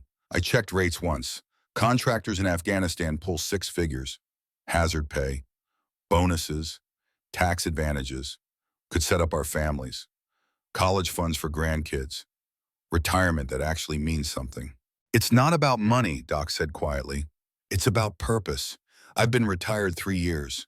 3 years of waking up with nothing to do, no mission, no objective, just existence, going through motions. The church helps, volunteering helps, but it's not the same. Tonight I felt alive for the first time since I left the service. Felt needed, felt like I mattered. Robert understood completely. The transition from military to civilian was brutal. You went from essential to irrelevant overnight. From leading men in combat to struggling with self-checkout at the grocery store. From making life or death decisions to wondering what to have for dinner. The contrast was crushing. Let me talk to Hayes, Robert said. See what's possible, what the requirements are, what we'd be getting into, but no promises. We're old, we're beat up. We got lucky tonight. Next time luck might run out. Stop saying luck, Marcus said. Luck is what happens when preparation meets opportunity. We prepared, we executed, we succeeded. That's not luck. That's professionalism. The kid's got a point, Frank said. We did good work. Real good work. Maybe we've got more left in the tank than we thought. Maybe retirement is just giving up before you have to. They stood together, 4 men under foreign stars, planning futures that should have been impossible. The young thought age meant decline. The old knew better. Age meant refinement, distillation, becoming more yourself with each passing year until what remained was pure essence. Warriors who'd spent decades learning their craft, ready to apply those lessons one more time. The stars overhead were the same ones that had watched over them in youth, in Iraq, in Afghanistan, in Kuwait, in Somalia, and all the other places where young men had become old warriors. The stars didn't judge, didn't care, just witnessed, eternal, indifferent, beautiful in their distance. I need to check on David, Robert said. Make sure he's stable. Then we should rest, real rest. Hotel beds, actual sleep. We've been running on adrenaline and caffeine for 48 hours. Bodies are going to crash soon. Good idea, Doc agreed. Medical advice. You all need minimum 8 hours. Proper nutrition, hydration. We push these old bodies hard. They'll need recovery time. They dispersed. Robert to the hospital. Frank and Marcus to transient quarters. Doc to the chapel. Each finding their own way to process what they'd done, what they'd survived, what they'd proven. Robert found David still sleeping. Vital stable, healing, the resilience of youth working its quiet magic. Robert sat beside the bed again, kept his vigil. Father watching son, guardian angel with arthritis and PTSD. The night stretched. Robert dozed, woke, dozed again. The hospital sounds providing strange comfort, beeps and hum, and the occasional footstep of nurses checking patients. Normal sounds, safe sounds, so different from the cave, from the gunfire, from the chaos of combat. Dawn found him still sitting, stiff, sore, but present. David woke. They talked. About nothing important, about everything that mattered. Father and son finding connection in the aftermath of terror, building bridges across years of distance. A nurse brought breakfast for both of them. Robert ate hospital food and found it delicious because he was eating it with his son, because David was alive to complain about the scrambled eggs being rubbery and the coffee being terrible. Small moments, normal moments, the kind Robert had missed for decades. Morning came too fast. Robert had slept in a chair beside David's bed, woke with a stiff neck and aching back. David was awake, eating breakfast, hospital food, scrambled eggs, toast, orange juice. The feast of the recovered. How you feeling? Robert asked. Better. Doctor says I can travel in a few days. Medical evacuation flight to Landstuhl, then stateside. Read, proper surgery, physical therapy, 6 months recovery time minimum. I'll be there every step. You don't have to. I want to. David smiled. Okay then, I'd like that. Hayes appeared, knocked on the doorframe. Sorry to interrupt. Robert, can I borrow you? Robert followed her to a secure room. SCIF, Sensitive Compartmented Information Facility, soundproof, bug-proof, the kind of place where secrets lived and died. She pulled up a laptop, showed him a video, Morrison, the aide, talking to someone in a cafe. Islamabad, 3 days before the mission. The other person was Afghan, well-dressed, expensive watch. Taliban didn't wear suits, but their financiers did. Money men, the ones who moved cash and bought weapons and paid for intelligence. The video had no sound, but body language spoke. Morrison nervous, agitated. The Afghan calm, in control. Money exchanged. Flash drive handed over. Classic dead drop. Oldest trick in espionage. Still worked because it was simple. We got him, Hayes said. Solid evidence. Morrison meeting with known Taliban financier, accepting payment, transferring data. It's enough to arrest, enough to convict. Question is when. Now, Robert said, before he does more damage. I agree. I've coordinated with FBI, military, CID. They'll take him into custody this afternoon. Fort Bragg, his office, public. I want everyone to see. Want the message clear. Betrayal has consequences. I want to be there. I know. I've arranged transport. C-17 leaves in 2 hours. You'll be stateside before the arrest. Can watch it happen. Can look Morrison in the eye when we take him. Robert felt grim satisfaction. Justice delayed but not denied. Morrison would face what he'd earned: federal prison, dishonorable discharge, life ruined. Small price for selling American lives. The team assembled at the airfield. Cargo plane. Same kind that brought them in. Coming full circle. Frank, Doc, Marcus, Robert. 4 men who'd gone to war together. Coming home together. Mission accomplished. David was loaded on a medical transport. Separate flight, better equipment, proper care. Robert said goodbye at the runway. Promised to see him in Germany. Promised this wasn't another absence. Another deployment where goodbye meant months. The C-17 lifted off. Pakistan fell away below. Robert watched through a window. Thought about Massoud. Still alive. Still dangerous. Marcus's non-lethal shot had been mercy. Professional courtesy between warriors. But mercy had limits. Next time they met, if they met, the outcome might be different. The flight took 14 hours, refueling stop in Germany. Robert didn't leave the plane, just sat, thought, processed. The mission replayed in his mind. What went right, what went wrong, how they'd gotten lucky. Where skill filled gaps, luck left. They landed at Pope Field, same place they'd departed, 72 hours ago. Felt like 72 years. The world had kept turning. People had gone to work, watched TV, lived normal lives. None of them knowing 4 old men had just fought a war in the mountains and won. Hayes met them on the tarmac. Morrison is in custody, arrested 30 minutes ago. He's talking, trying to cut a deal, giving up contacts, names, other assets. It's bigger than we thought. Cell of officers selling intelligence. Morrison was just the entry point. How many? Frank asked. 7, so far. Could be more. We're rolling them up now. Multiple bases, different services. It's a network, foreign intelligence services paying American officers for classified information. Some of it operational, lives at stake. Robert felt sick. 7 officers, 7 trusted individuals with access to secrets, all of them selling out, and all of them putting soldiers at risk for money. The betrayal cut deeper than enemy bullets. This was cancer from within. The rot Hayes had mentioned, spreading, metastasizing. What happens now, Doc asked. Trials, courts-martial, federal prosecution. These officers are going away for decades. Treason charges, espionage, the government is throwing everything at them, making examples, showing that this won't be tolerated. And us, Marcus asked? Hayes smiled. You're heroes, unofficially. Black Ops heroes that nobody can acknowledge publicly. But General Cross is very pleased, very impressed. He's asked me to extend an offer. Contract work, private military services, under government sanction. The kind of missions regular military can't touch. Plausibly deniable, highly dangerous, probably illegal in at least 6 countries.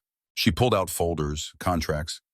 You'd be independent contractors, attached to Special Operations Command, paid well, very well, benefits, medical, legal protection when things go sideways, retirement contribution, everything above board as much as Black Ops can be.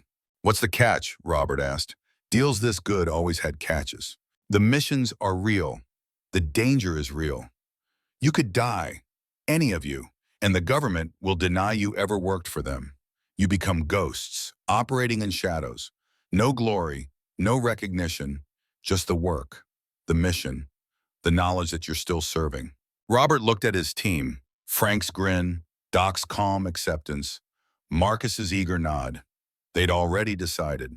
Before Hayes made the offer, they decided the moment they saved David, decided that retirement wasn't for them, that they had more to give. We're in, Robert said, all of us. Hayes handed them each a folder, thick, official, government seals on every page. Read these, sign where indicated, standard contractor agreements, liability waivers, classification acknowledgments, non-disclosure agreements. Security clearances will need updating, but your existing TS/SCI should transfer. Robert opened his folder, scanned the first page. Compensation, base salary plus hazard pay, medical benefits, life insurance, death benefits. Lawyers had written it. Dense language protecting the government from liability while binding contractors to service. But buried in the legalese was the core truth. They'd be working, fighting, serving. How soon, Frank asked, reading his own folder, eyes widening at the compensation numbers. First mission brief is Monday, 0800 hours. Building 4738. Secure facility. Details are classified, but I can tell you this much. It involves a high-value target, foreign soil, plausible deniability required. Exactly the kind of work you just proved you can do. Target? Marcus asked. Can't say yet. Need you signed on before I can brief specifics. But it's significant, important. The kind of mission that, if successful, prevents wider conflict. If it fails, nobody can know we tried. Robert looked at his team, saw the same hunger in their eyes, the same need. Retirement had been a slow death. This was resurrection. Purpose returning, mission clarifying, the warrior path opening again. We're in, Robert said, all of us. Hayes smiled. Genuine warmth breaking through professional distance. General Cross will be pleased. He believed in you, believed experience mattered more than age. You just proved him right. She collected the unsigned folders. Take these, read them thoroughly. Have lawyers review if you want. But understand, once you sign, you're committed, bound by classification, subject to military justice for violations. This isn't contractor work like guarding convoys or protecting diplomats. This is black ops, deniable operations. The kind where if you're captured, the government will deny you ever worked for them. Understood, Frank said. Been there before. Back channels, off the books. We know the rules. Good. Sign and return by Friday. That gives you 3 days. Use them. Rest, recover. Spend time with family, because once you're operational, deployments can last months.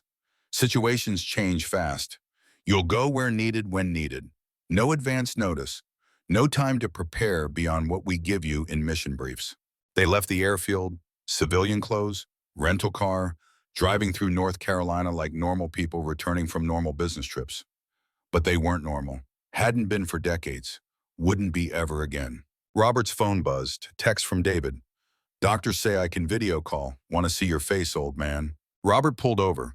Video called. David's face filled the screen. Bruised but smiling. Alive. Healing. Hey, Dad, you make it back to the States? Yeah, North Carolina. Fort Bragg. They want me for contract work. Private military, black ops stuff. David's expression shifted. Pride mixed with concern. You sure? You're 62. You've earned retirement. Earned peace. Peace is boring. I learned that the hard way. 3 years of watching paint dry. I need this, David. Need to feel useful. Need to serve. Same reason you became a SEAL. Same reason you re-up instead of getting out. We're built for this. Then do it, David said. Just promise me you'll be careful. Promise you'll come home. I just got you back. Don't want to lose you to some classified mission nobody can talk about. I promise. And you promise to heal, to take the time you need, to not rush back to the teams before you're ready. Deal. David's smile widened. Love you, Dad. Love you too, son. The call ended. Robert sat in the car, feeling something he hadn't felt in years. Complete. Whole. He had his son back, had his purpose back, had his team back, everything that mattered aligned. The contracts sat in the folder beside him. Unsigned but inevitable. He'd sign, they all would, because warriors didn't retire. They just found new battles to fight, new mountains to climb, new missions that needed men who understood sacrifice, who valued honor, who knew the cost of freedom and paid it anyway.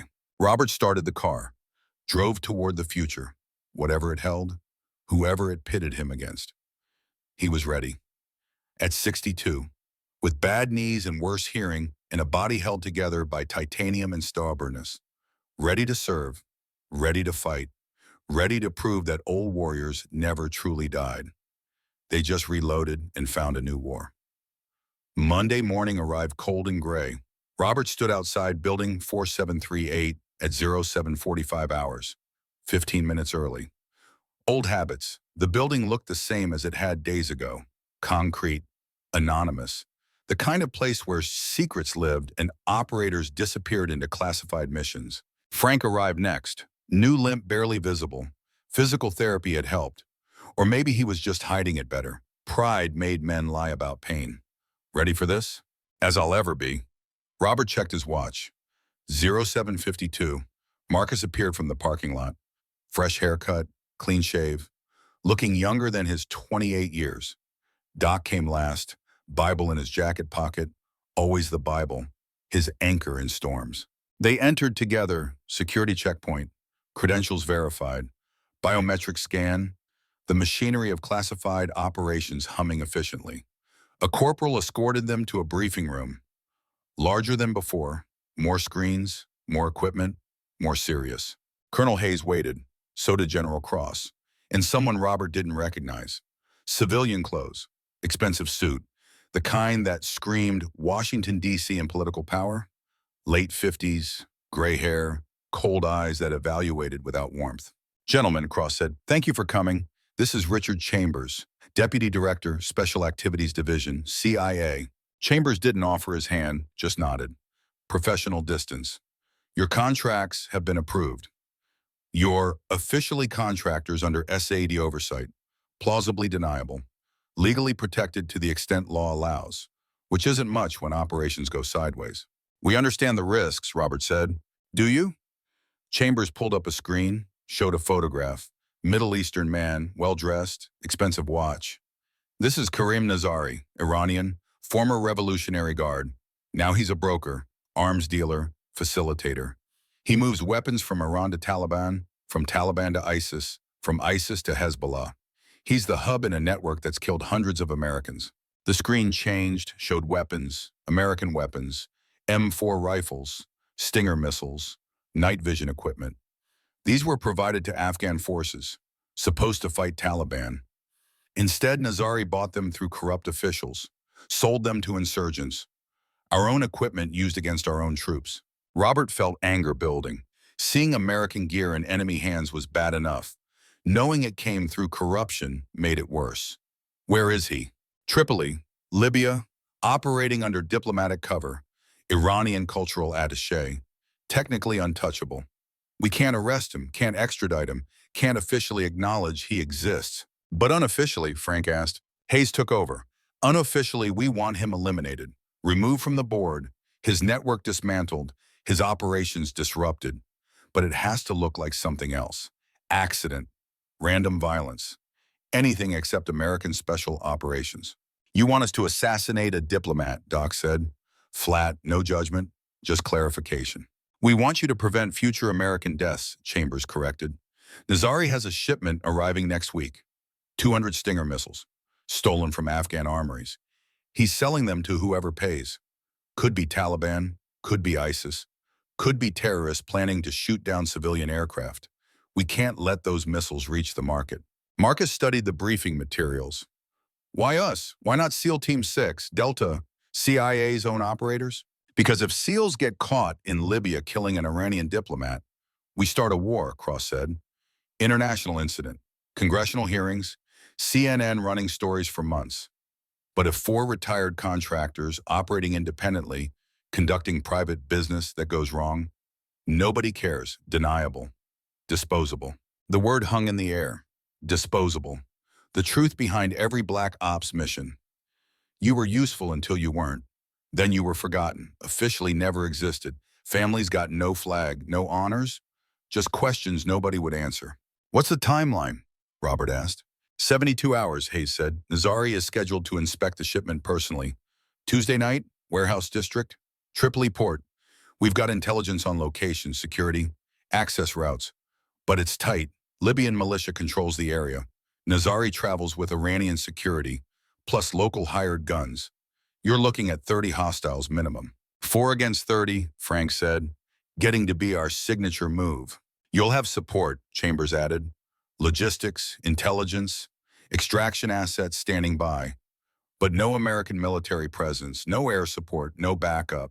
If things go bad, you're on your own. Robert looked at his team, saw the same calculation in their eyes. Dangerous mission. Long odds. High probability of death. Everything they'd signed up for.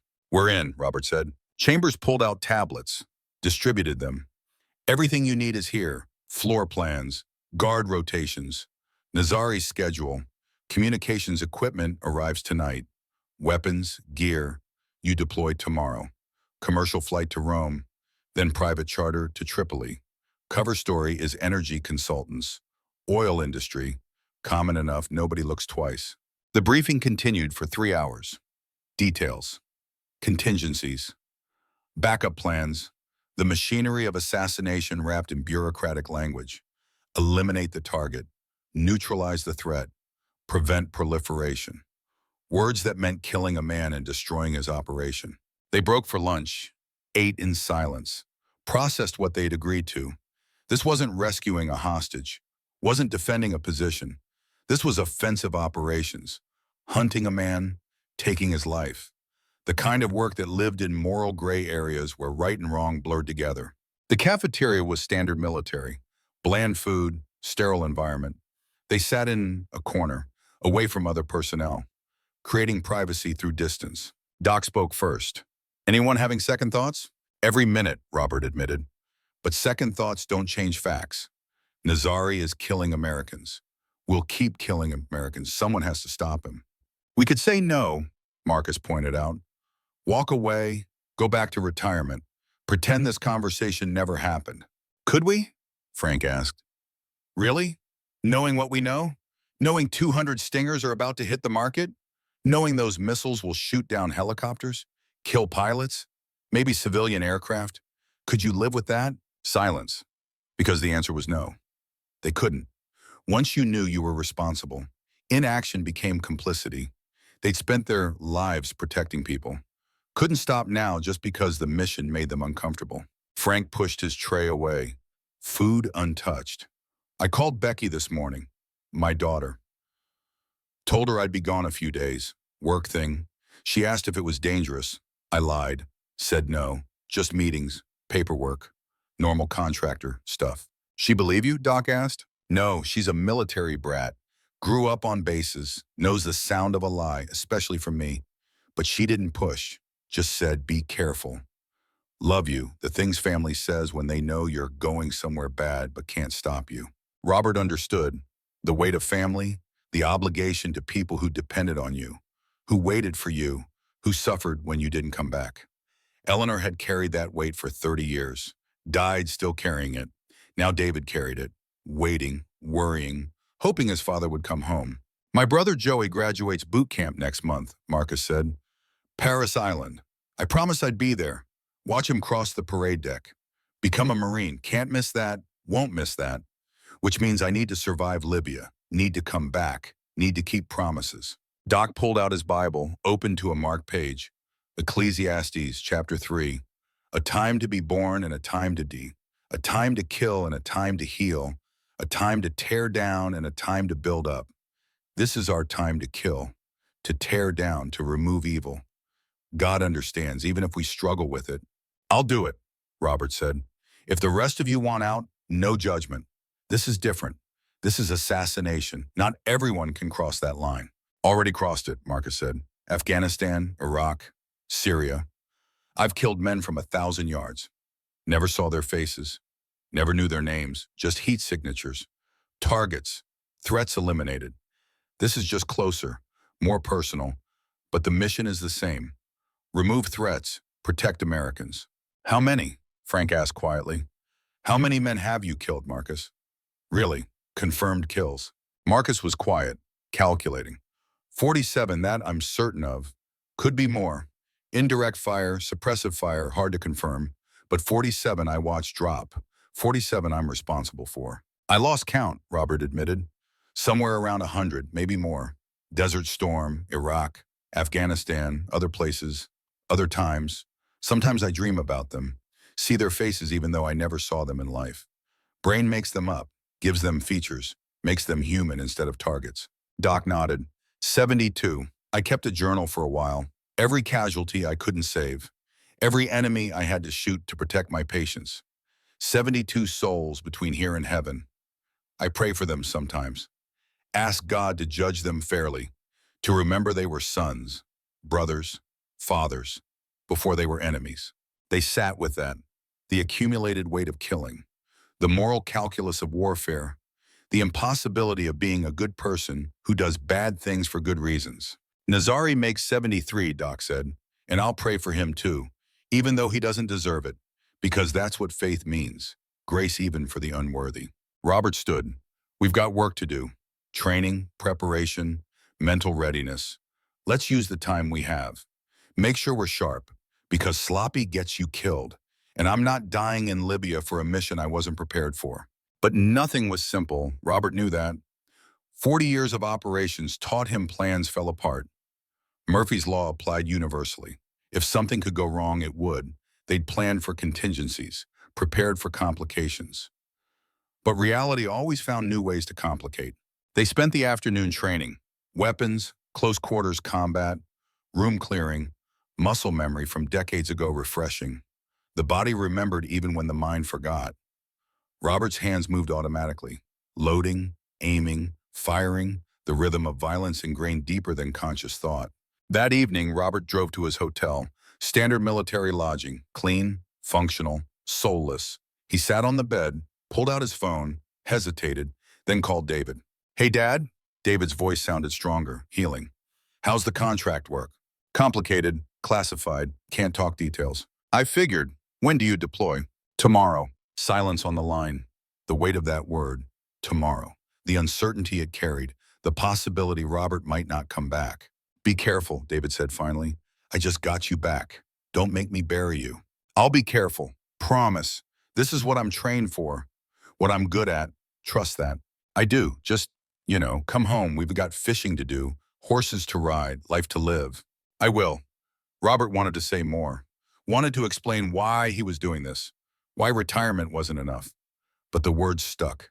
Complicated thoughts that didn't translate to simple language. "I love you, Dad. Love you too, son, more than you know."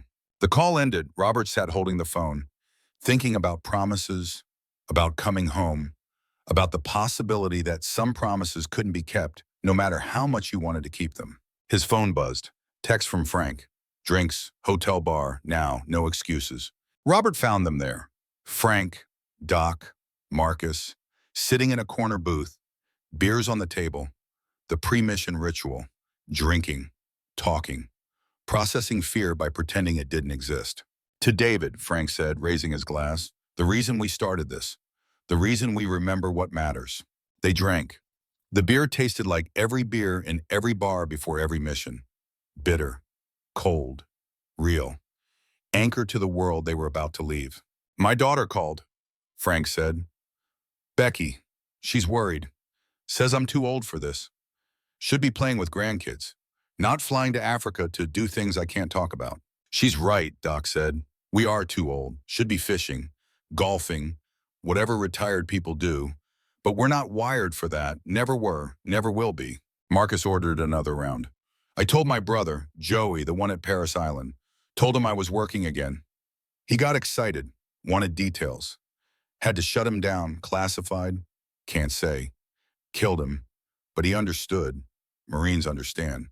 They talked through the night, not about the mission, about everything else, families, memories, the lives they'd lived, and the lives they'd left behind, finding connection in shared experience, finding strength in brotherhood. Morning came too fast. They assembled at Pope Field, cargo loaded, gear checked, civilian clothes, energy consultants heading to Libya to assess oil infrastructure, cover stories solid enough to pass basic scrutiny, deep enough to survive casual investigation. The flight to Rome took 9 hours. Robert dozed, woke, dozed again, his mind rehearsing the mission, visualizing each step, mental preparation that had kept him alive through decades of combat. Rome was a layover, 3 hours. They stayed in the airport, avoided attention, just 4 middle-aged men traveling for business, unremarkable, forgettable, exactly what they needed to be. The charter to Tripoli was smaller. Private jet, pilot who asked no questions and offered no conversation. Professional discretion bought with CIA money. They landed at Mitigal International, passed through customs with documentation that withstood official inspection. Contractors, oil industry, here for meetings. Libya was chaos, had been since Gaddafi fell in 2011. Competing governments, rival militias, foreign powers backing different factions, Turkey supporting one side, Russia another, Egypt, UAE, everyone with fingers in the pie.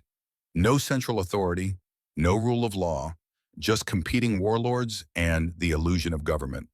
The perfect environment for men like Nazari. Lawless, unstable, easy to operate, hard to track. The airport showed the decay, bullet holes in walls, buildings half destroyed during the revolution, never repaired, never rebuilt, just left as monuments to violence.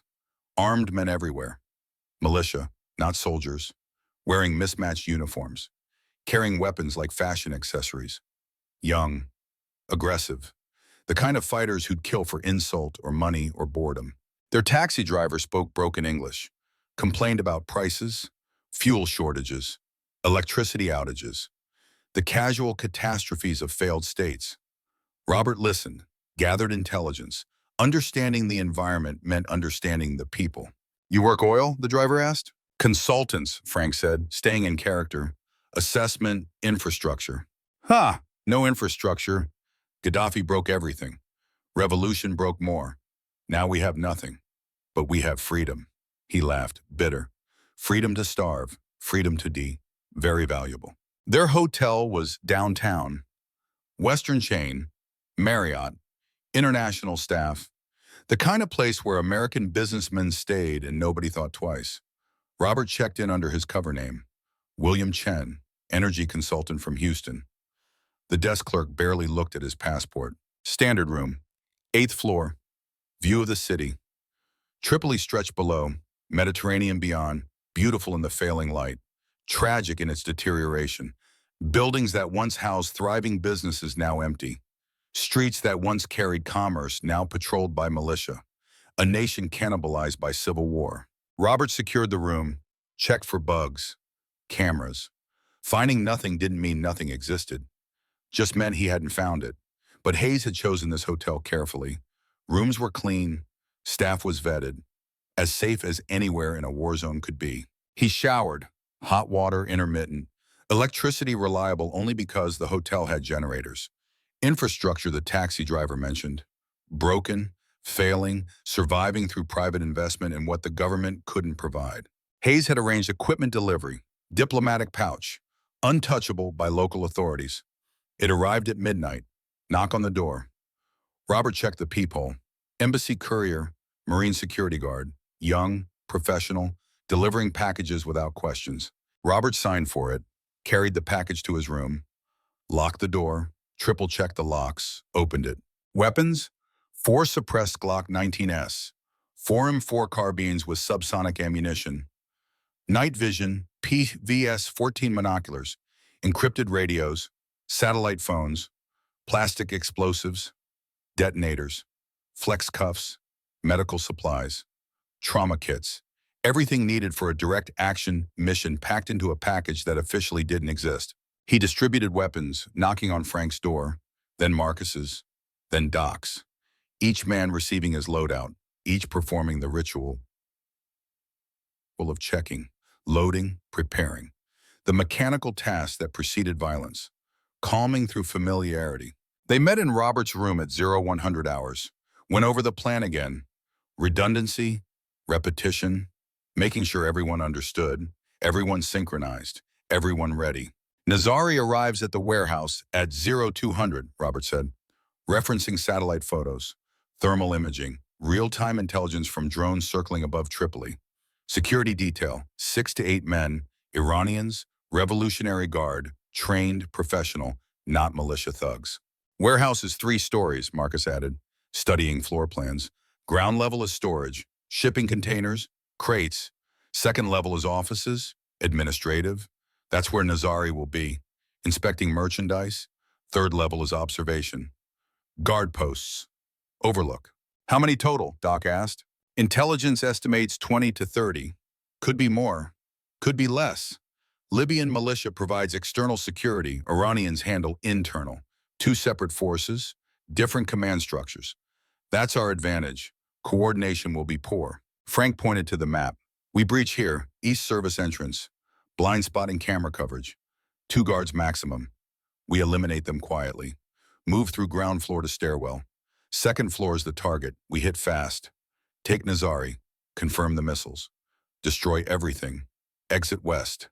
Extraction team picks us up half a mile offshore. What if the missiles aren't there? Marcus asked. Then we interrogate Nazari. Find out where they are. Get coordinates. intel for follow-up operations. But Hayes believes they're on site, preparing for shipment. We should find them. They equipped body armor, plates rated to stop rifle rounds, helmets, combs, each man a professional operator preparing for combat. The ritual unchanged since Robert's first mission 40 years ago. Different equipment, same purpose. At 0200 hours, they moved. Rental van parked 2 blocks away, anonymous, forgettable.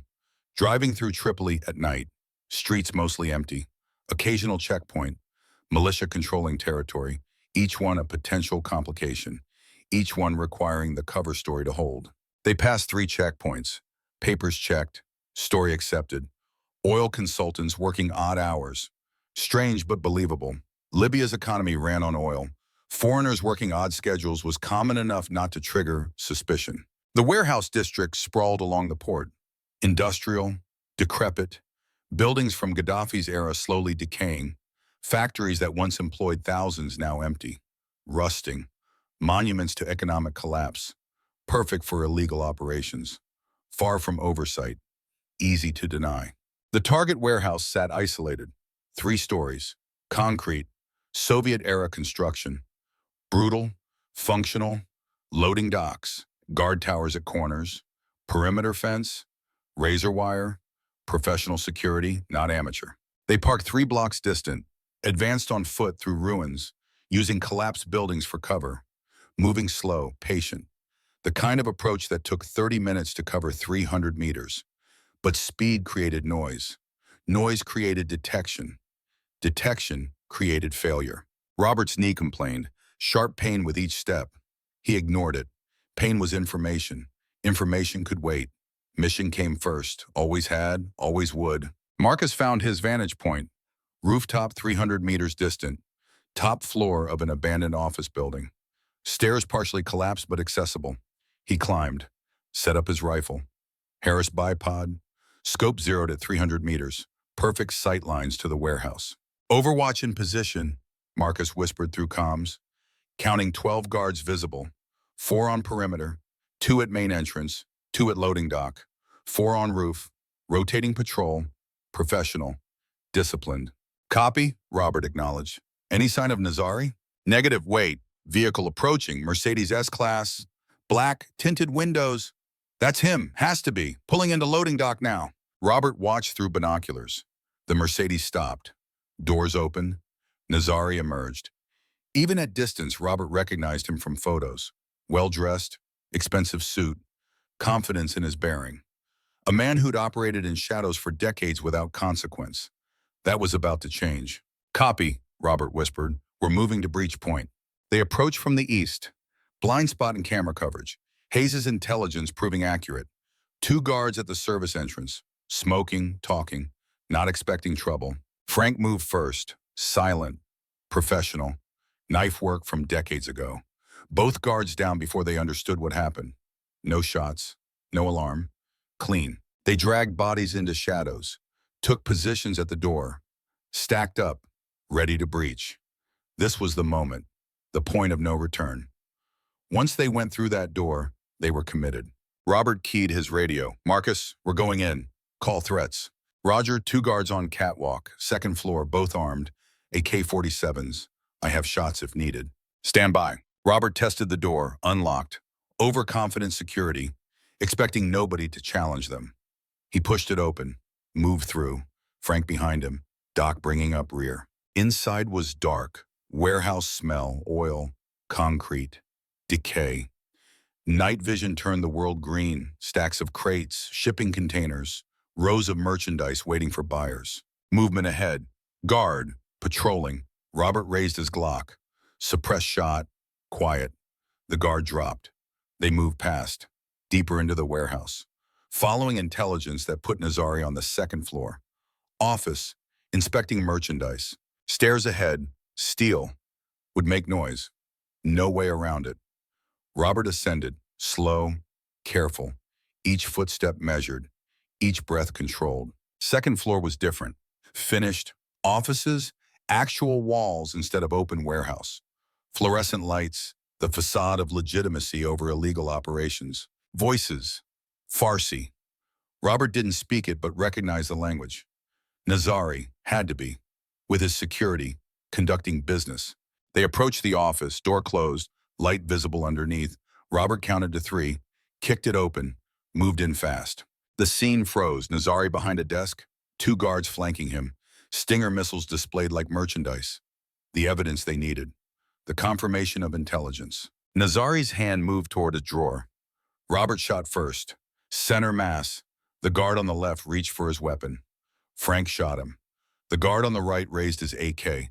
Doc's round took him in the head. 3 seconds. 3 dead men.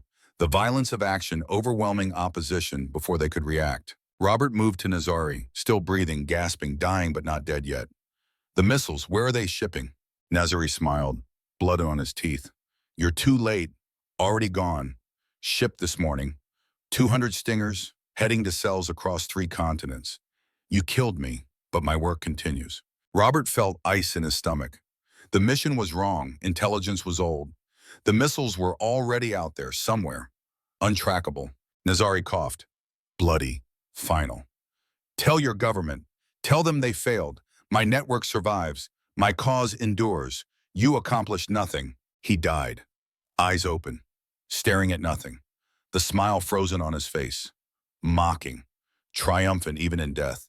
We need to go, Frank said. Now.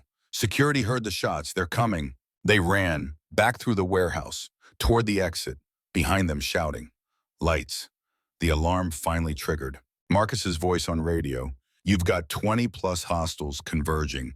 North entrance, south entrance. They're boxing you in. Find us an exit.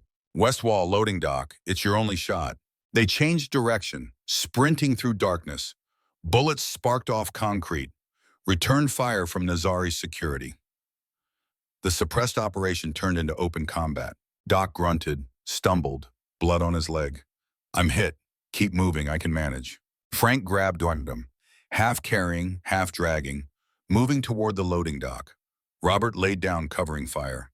Suppressed rounds keeping heads down, buying seconds. They reached the dock. 10-foot drop to ground level. No stairs, no ramp, just empty space. Jump, Robert ordered. Marcus went first. Rolled on landing. Came up shooting, covering their descent. Frank pushed Doc over, followed. Robert last. Landing hard, knee screaming, ignored it. The van was blocks away. Might as well have been miles. They ran through alleys, through ruins, pursued by men who knew the terrain better, who had reinforcements, who had them outnumbered. A bullet hit the wall beside Robert's head, concrete chips cutting his face. He turned, fired back. 3-round burst. Guard dropped. They reached the van, piled in. Frank driving, floored it, tires screaming. Behind them, muzzle flashes, bullets hitting the vehicle, side mirror exploding. Frank took corners too fast, nearly rolled, straightened out, drove like the vehicle was stolen, which effectively it was, rented under false documentation, traceable if anyone looked. Doc, how bad? Robert asked. Through and through, calf muscle, hurts like hell, but I'll live. Need to stop the bleeding. Marcus applied pressure, field medicine from training that never went away. Hospital is out, we can't show up shot. Need to get to the extraction point. Hayes had arranged a safe house, coastal area, 20 miles from the city. Getting there meant crossing checkpoints. Militia controlled, questions would be asked, answers needed to satisfy. But they didn't have answers. Had blood, had weapons, had the look of men who'd just killed people and were running. The checkpoint appeared ahead. 4 militia fighters, blocking the road, AKs raised, vehicles behind them. Technical, mounted machine gun. This wasn't routine. This was an actual defensive position. Can we go around? Robert asked. Not without looking suspicious. And they've probably got radio. They'll call ahead, block other routes. We're better off trying to talk through. Then we go through. Stay calm, stay in character. Frank slowed, approaching carefully, hands visible on steering wheel. No sudden movements. Nothing that would trigger nervous fighters with automatic weapons. The lead militiaman approached, mid-20s, beard, scarred face, wearing mismatched uniform pieces, Syrian flag patch, foreign fighter. Jihadi probably, the worst kind, ideological, uncompromising. Papers, he demanded, English with Syrian accent. Frank handed over documentation. The militiaman studied it with more care than previous checkpoints, actually reading, looking for inconsistencies, comparing faces to photos. He gestured to Robert.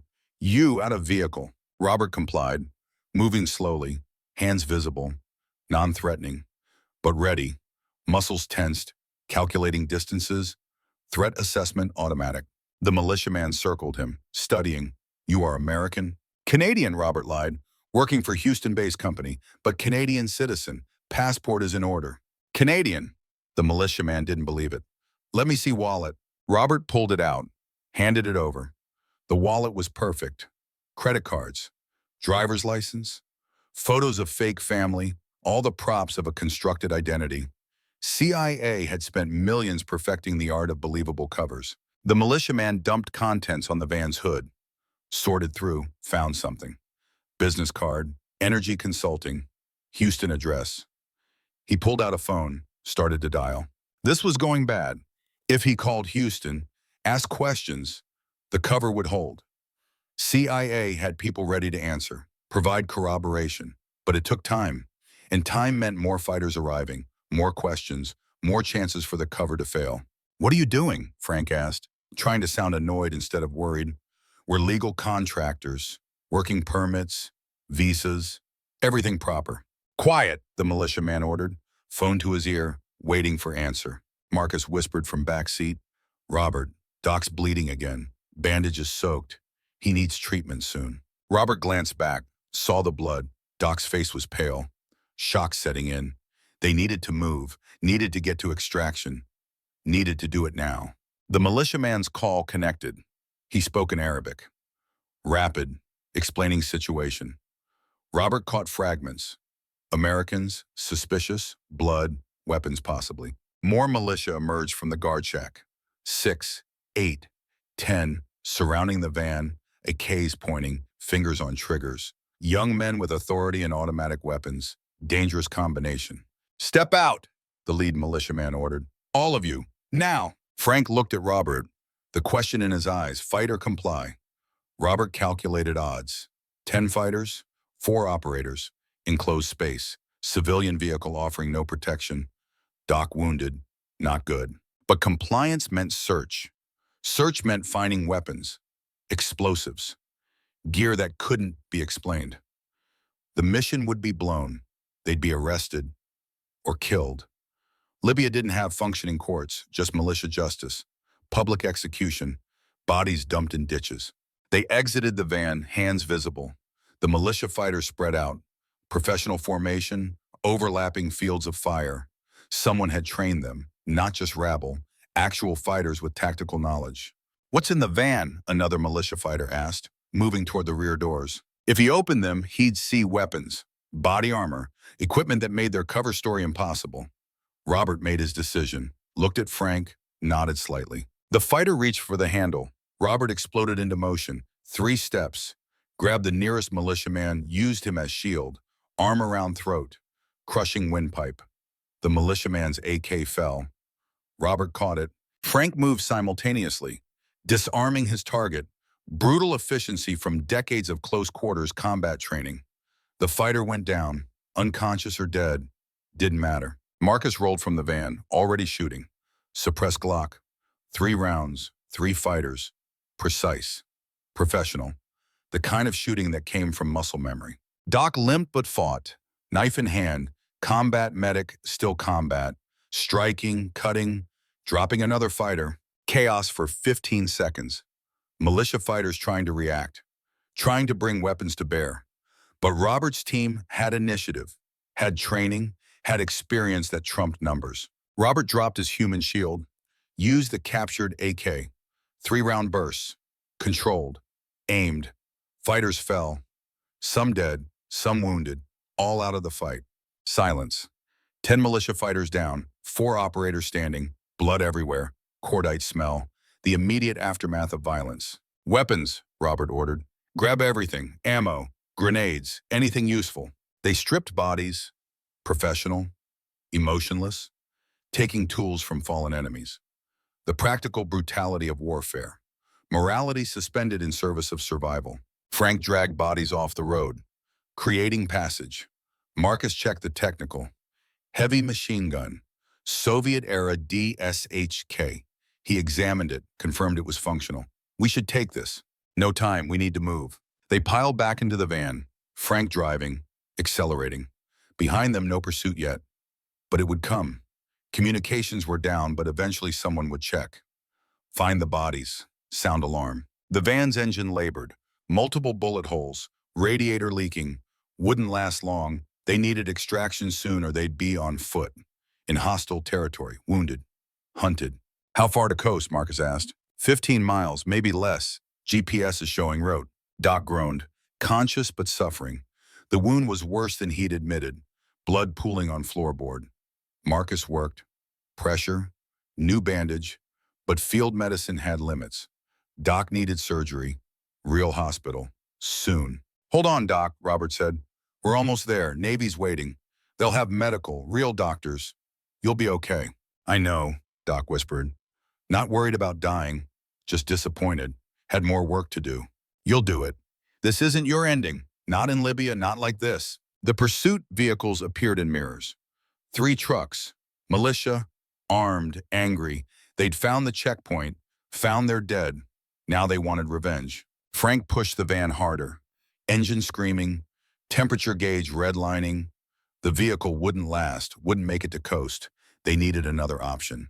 Ahead, buildings, residential district, dense, urban, opportunity. Take us into the city, Robert ordered. We lose them in streets. Abandoned vehicle. Move on foot. Adapt. Frank turned, diving into narrow alleys. The van barely fit. Scraping walls, mirrors breaking off. Behind them, pursuit trucks too large. Forced to stop. Militia would continue on foot, but on foot evened odds. They drove 3 more blocks. The van died. Engine seizing. Smoke pouring. Done. GPS showed 8 miles to extraction point. 8 miles through hostile city. On foot. With wounded. Out! Everyone out! They grabbed gear, weapons, ammo. Doc supported between Frank and Marcus, moving through alleys, through ruins, using the urban terrain. The coast was northeast. 8 miles, 2 hours if they move fast. Longer with Doc's injury. Behind them, militia regrouping, searching, hunting. Robert checked his watch. 0345 hours. Extraction window closed at 0600. 2 hours, 15 minutes. They'd make it. Had to make it. They moved through residential districts, empty streets, occasional dog barking. Libya slept while 4 Americans fought for survival. The city thinned as they approached the coast. Industrial areas, warehouses, fewer places to hide, but fewer people to spot them. Frank's phone rang. Hayes, what's happening? We're seeing reports. Gunfight at checkpoint.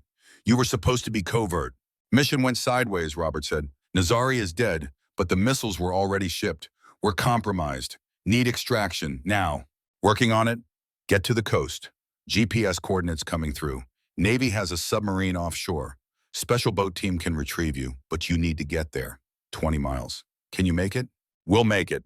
The pursuit was serious now. 3 vehicles. Militia, angry, Juan, wanting revenge for their dead. Bullets hit the van, back window shattering. Marcus returned fire, controlled bursts, keeping them back. Doc was pale, blood loss, shock. He needed real medical care, soon, or he wouldn't make it. The coast appeared, dark water, moonlight reflecting, beautiful, deadly, their only escape. Frank drove on to the beach. Van couldn't go further. Soft sand. They abandoned it, ran toward water. The coordinates were half a mile out. They'd have to swim. Behind them, militia vehicles arriving, disgorging fighters. 20, 30, forming a line, advancing. Into the water, Robert ordered. They plunged into the Mediterranean. Cold, shocking. Doc struggled, wounded leg, couldn't swim well. Frank supported him, kept him afloat. Marcus swam backward, rifle above water, shooting at militia on shore, keeping them pinned, buying time. The bullets chopped water around them. Splashes, near misses. Robert's lungs burned, his knees screamed. 62 years old, swimming in combat conditions. Every year announcing itself, every injury compounding. A spotlight hit them, blinding. The militia had spotlights, could see them clearly. Sitting ducks, then something else. A sound, deep, mechanical. The water churned, dark shape rising, submarine, Los Angeles class, surfacing beside them. Hatches opened. Sailors appeared. Navy, throwing lines, pulling them aboard. Professional. Fast. As militia bullets sparked off the submarine's hull, they collapsed on deck, exhausted, bleeding, alive. But the relief was temporary, incomplete. The mission had failed in the way that mattered most. The submarine dove, water rushing over the hull, taking them down, away from Libya, away from pursuit, into the dark safety of international waters. The hatches sealed, pressure equalized. The mechanical sounds of a nuclear submarine at depth. Doc was being carried to medical. Corpsmen working on him, professional, efficient, Navy medicine at sea. Robert watched him disappear down the ladder, pale, unconscious, barely alive. One of his brothers possibly dying because Robert had led them into this. A sailor appeared, young, 19 maybe. "Sirs, Captain wants to see you. Wardroom, soon as you're able." Robert nodded, couldn't speak yet. Throat tight, adrenaline crashing, the shakes starting. Old body pushed beyond limits, consequences arriving. They were shown to the wardroom. Officers' mess, clean, organized. The ordered world of submarine operations, so different from the chaos they'd left behind. Marcus and Frank sat heavily. Robert remained standing, couldn't sit. Too much energy, too much guilt. The captain entered. Commander, late 40s, submarine warfare pin, multiple deployment ribbons, a professional who'd commanded boats in hostile waters. "Gentlemen, welcome aboard the USS Tucson. I'm Commander William Harris. We'll be transiting to Naples. 6 days. You'll be our guests until then." "Our man, Doc, the medic, how is he?" Robert asked. "Stable, critical but stable. My corpsman is good, trauma certified. But your friend needs surgery. Real hospital. We'll get him there. Naples has facilities. He'll survive." The word survive hit hard. Survive, not thrive, not recover fully, just survive. The baseline of success measured by not dying. Harris sat, gestured for them to do the same. Robert finally complied. Knee throbbing, back locked. Every injury from 40 years of service announcing itself simultaneously. "I don't know what your mission was," Harris said. "Don't need to know. Don't want to know. What I do know is you came out of Libya hot, pursuit shot up. That tells me it didn't go as planned." "No, sir," Robert admitted. "It didn't. Libya is a mess, has been for years. Gaddafi's fall created a vacuum. Everyone filled it. Militias, ISIS, Al-Qaeda, foreign powers. It's a proxy war fought by Libyans. Your operation stirred up a hornet's nest. Every militia in Tripoli is looking for Americans. Port is locked down. Checkpoints everywhere. You're lucky you got out." "Luck had nothing to do with it," Marcus said. Quiet, flat, training, experience, and the submarine showing up exactly when you said it would. That's precision, not luck. Harris smiled slightly. Navy prides itself on precision. But yes, timing worked. 10 minutes later, and you'd have been shark food. Militia had boats launching. You'd have been intercepted. Robert thought about that. 10 minutes. The margin between survival and death. How many times had he existed in that margin? How many times had luck, precision, whatever you wanted to call it, saved him when it shouldn't have? "Your target," Harris continued. "I'm assuming you got him, otherwise you wouldn't have run. Would have aborted, extracted clean." "We got him," Frank confirmed. "Karim Nazari, dead, along with his security detail. His office, his operation, all destroyed. But not the objective," Robert added, bitter. "The missiles we were after. They'd already shipped, moved out before we arrived. We eliminated the broker, didn't stop the sale." Harris was quiet, processing that, understanding the weight. 200 stingers. That what you were hunting? How did you know? Naval intelligence brief. Came through 3 days ago. Missing Afghan military equipment. Stinger inventory showed gaps. 200 missiles unaccounted for. The assumption was they'd been stolen, sold, by someone with connections. Nazari fit the profile. "They're out there," Robert said, "somewhere, moving through his network. We don't know where, don't know who bought them. Don't know when they'll be used. We failed." "You killed a major arms dealer," Harris countered. "Disrupted his network. Saved future lives even if you didn't recover the current threat. That's not failure. That's war. Imperfect. Incomplete. but still valuable. Robert wanted to believe that, wanted to accept partial victory, but David's face haunted him. The other operators who'd trusted him. The families who'd sent men into combat believing leadership would bring them home safe and successful. "Permission to check on Doc?" Frank asked. Harris nodded. "Sick bay, down 2 decks. Corman will show you." Frank left. Marcus followed. Robert remained. Couldn't face Doc yet. Couldn't look at a wounded man and pretend the mission was acceptable. "You're being hard on yourself," Harris observed. "I've seen it before. Operators who judge themselves by impossible standards. Everything less than perfect is failure. We had one job, stop the missiles, we didn't. You had one objective, kill Nazari, disrupt his network, create chaos in his organization, make future operations harder. By that measure, you succeeded. The missiles are a separate problem, one that requires follow-up, investigation. It's not over. But this phase succeeded." Robert appreciated the reframing, the way Harris separated objectives from outcomes. But it didn't change the fundamental truth. 200 Stingers were in the wind, heading toward targets that would kill people, and he'd been too slow to stop it. "Your team," Harris said. "They're good, professional. I've seen a lot of operators, SEAL teams, Marine Force Recon, Delta. You guys move like veterans, like men who've done this before." 40 years, Robert said. "Combined experience, we're old, we're beat up, but we know the work. Age is just a number. Experience is what counts. You proved that tonight. 4 men against an army. You survived, extracted, wounded but alive. That's not luck. That's skill." Robert stood. "Thank you for the pickup, for saving us, for treating Doc. We owe you. Navy takes care of its own. You're contractors now, but you wore the uniform once. That bond doesn't break. Ever." Robert found his quarters. Tiny. Submarine spaces always were. Rack, locker, sink, 18 inches of personal space in a steel tube beneath the ocean. He sat on the rack, stared at nothing. The mission replayed. Where had it gone wrong? The intelligence was solid. The planning was thorough. The execution was precise. They'd done everything right, and still failed the objective. Nazari's last words echoed. "Already gone. You accomplished nothing." He'd been right.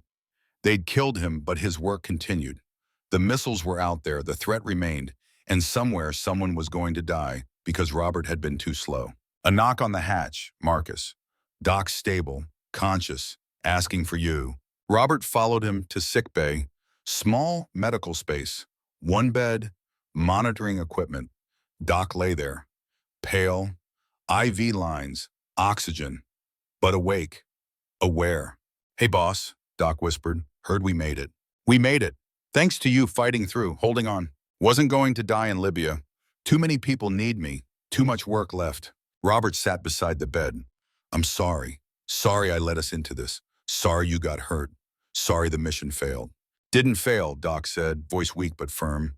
"We got Nazari, stopped him from selling more weapons, saved future lives.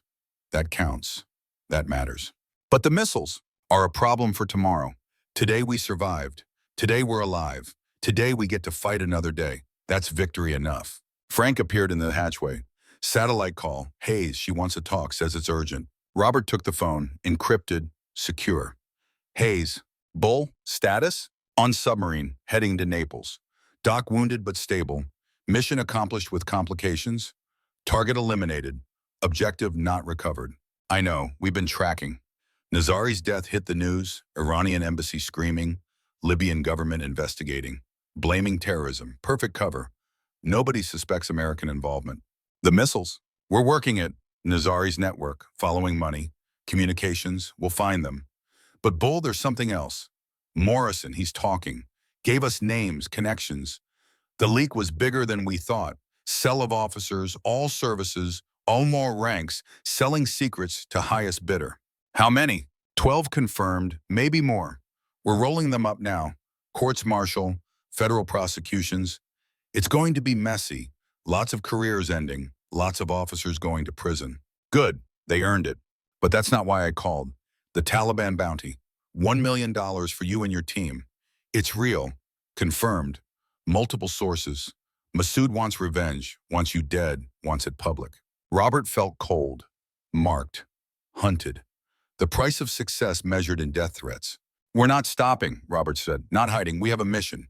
Find those missiles. Stop the threat. We'll deal with Massoud when the time comes. Understood. Be careful, Bull. You're valuable. To me, to the mission, to your son. Don't take unnecessary risks. The call ended. Robert handed the phone back, looked at his team, wounded, exhausted, marked for death, still ready to fight. We find the missiles, Robert said. I don't care how long it takes, how many missions, how much risk. We find them. We stop them. We finish what we started. Frank nodded. Marcus agreed. Doc, pale and wounded, managed to smile. Then I guess recovery better go quick. Can't let you guys have all the fun. The submarine dove deeper, carrying them through dark water, away from one battlefield, toward the next. The war continued, would always continue. But they were ready, battered, scarred, old, but ready. Because that's what warriors did. They fought, they adapted, they persevered. Even when the mission failed, even when the odds were impossible, even when death waited around every corner, they fought. Naples' naval base appeared through morning fog. Gray water, gray sky, gray ships lined up like tombstones in a military cemetery. The USS Tucson surfaced slowly, careful, emerging from the depths into the world of air and light and complications. Robert stood on deck, 6 days beneath the ocean, 6 days of silence and pressure and the constant hum of nuclear reactors. 6 days thinking about failure, about missiles, about the job left undone. Doc was transferred first. Stretcher, medical team waiting. They loaded him into an ambulance. Sirens, lights, the urgency of critical care. Robert watched him go. One of his brothers, wounded because Robert had led them into Libya. The guilt sat heavy. Hayes waited at the dock, dressed civilian, trying to blend but failing. Intelligence officers had a look, something in the eyes, the way they evaluated everything. Calculated threats. She approached as Robert descended the gangway. Welcome back, how's the team? Doc's critical. Frank's knee is shot. Marcus is holding up. Me, I'm too old for this. You did good work. Nazari is dead. His network is scrambling. We've intercepted communications. Panic. Confusion. You disrupted a major operation. But the missiles are still out there. Hayes gestured toward a waiting SUV black. Government plates. We need to talk, somewhere secure. There's been developments. They drove to a SCIF on base. Secure facility, soundproof, bug-proof. The kind of room where secrets lived and died. Hayes pulled up a laptop, showed him satellite imagery. We found them. The missiles. Took 6 days, but we tracked them. Nazari's network used shipping containers, routed through 3 countries, false manifest, shell companies. But money leaves trails. We followed the money. Robert leaned forward, studied the images. Container yard, somewhere hot, desert. Where? Yemen, port of Aden. The missiles are sitting in a warehouse, waiting for final buyer. Houthi rebels, Iranian-backed. They're planning to use them against Saudi aircraft. Maybe coalition forces, maybe civilian targets. We don't know, but 200 Stingers in Houthi hands is catastrophic. When's the transfer? 72 hours, maybe less. The buyer is scheduled to inspect, confirm, pay. Then the missiles disappear into Yemen's interior. We'll never find them, never stop them. Robert felt the familiar weight. Another mission, another deadline, another chance to fail. What's the plan? SEAL Team 6 is being briefed. Delta is on standby. This is a priority target. Secretary of Defense personally authorized the operation.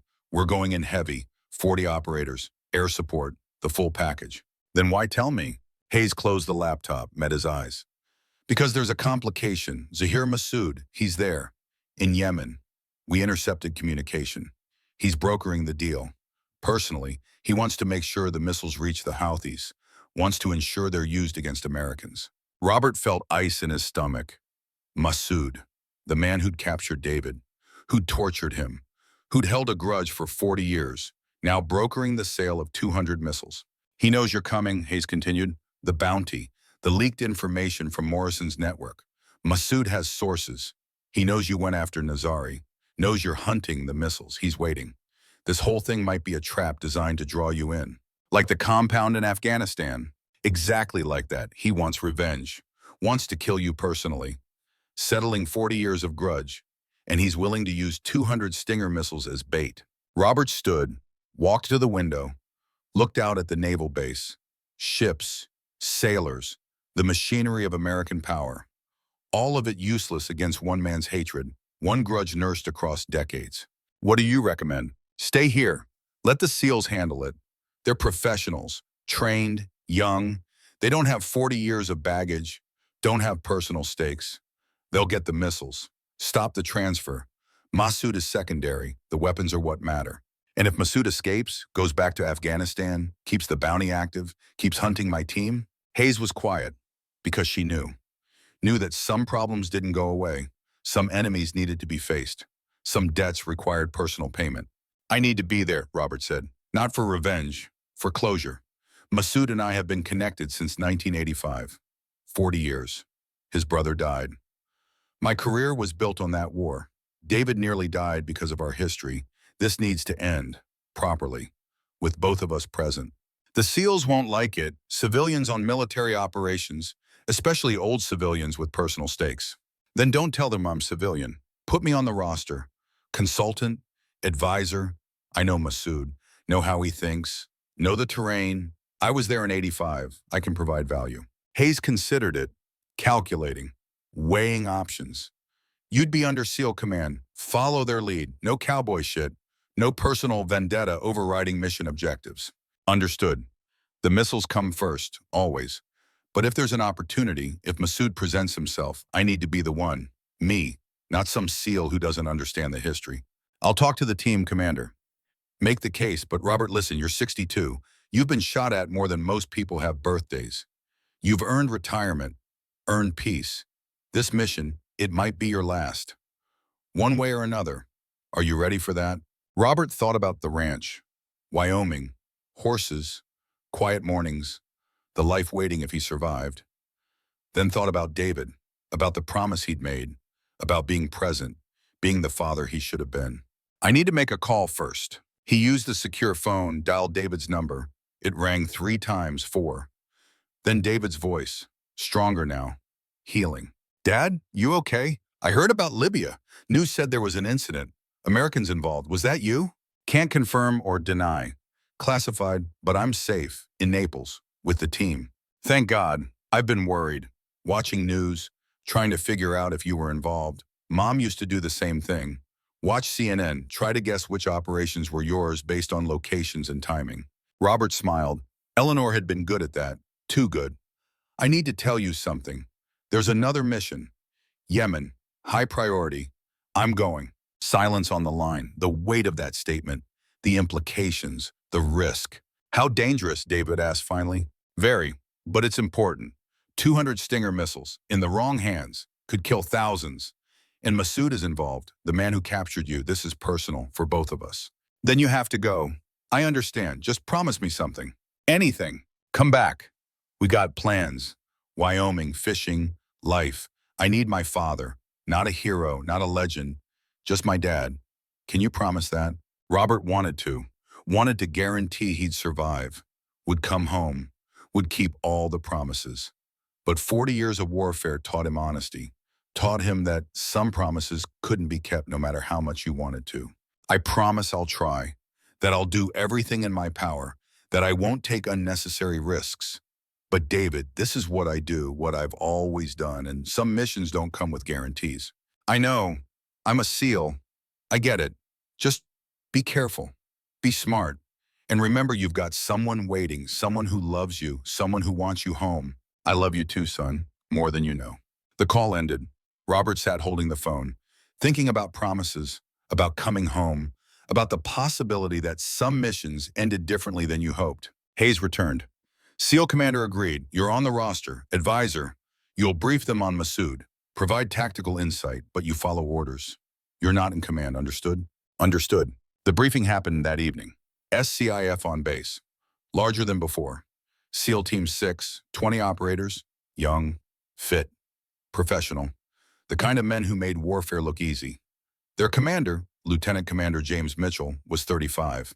Younger than David, running an operation Robert would have killed to be part of at that age. Mitchell stood at the front, confident, competent. Gentlemen, this is Robert Hendricks, former Marine, multiple deployments. He has experience with our target, Zahir Massoud. He'll brief you on background. Robert took the floor, felt every eye evaluate him. Old man among warriors, gray hair, limp, the visible cost of decades in service. But he'd earned his place, earned their attention. Massoud is not Taliban, Robert began. Not technically. He's former Mujahideen. Fought Soviets in the 80s. I worked with him. CIA operation, training, weapons. We were allies once. Then his brother died. Mission I advised against. Massoud blamed me. 40 years of grudge. He pulled up photos. Massoud in 1985. Young, fierce, ideological. Then recent photos. Older, harder, scarred by decades of war. He's smart, tactical, knows terrain better than satellite imagery can show, knows how Americans operate, our strengths, our weaknesses. He's been fighting us for 20 years, survived drone strikes, SEAL raids, Delta operations. He's good at staying alive. What's his weakness? A SEAL asked. Young, maybe 25, eager. Pride, personal honor. He operates by a code, warrior ethos. If you challenge him directly, he'll respond. If you offer terms, he might negotiate, but if you corner him, he'll fight to death. No surrender, no retreat. Mitchell nodded. Noted, our mission is the missiles. Massoud is secondary. We secure the weapons, destroy them, extract. If Massoud is there, we engage. If not, we still accomplish the objective. What about the bounty? Another SEAL asked. $1 million on Hendricks and his team. Massoud wants them dead, personal. That's why Hendricks stays back, Mitchell said. Overwatch, command position, he advises, doesn't engage unless absolutely necessary. We don't give Massoud his target. Robert wanted to argue, wanted to demand frontline position, but he'd agreed to follow orders, agreed to be advisor, not operator. This was their mission, their command. He'd support, even if it meant watching from distance. They deployed 36 hours later, C-17 to Djibouti, then MH-60 helicopters across the Gulf of Aden. Night flight, low altitude, avoiding radar, the kind of insertion that required precision and luck in equal measure. Robert sat in the helicopter, full gear, body armor, weapons, but knowing he'd stay back, command position, overwatch. Watching young warriors do the work he used to do, the frustration of age, the wisdom to accept limitations. The flight gave him time to think about David, about the promise to come home, about 40 years of missions and how many times he'd made similar promises. How many times luck had saved him when skill wasn't enough. Frank was beside him, recovered enough to deploy, knee wrapped, moving slower but moving. Thinking about Eleanor? He asked, reading Robert's silence. Thinking about promises, how many I made, how many I broke.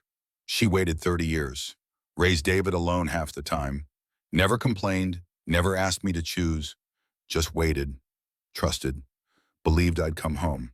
And you always did. Until I didn't, until cancer took her, until I realized all those deployments, all those missions, I was choosing war over her. Every time, and I can't get those years back. Frank nodded, understanding. His own marriage had survived on similar terms. But David is waiting now. Different promise, different stakes.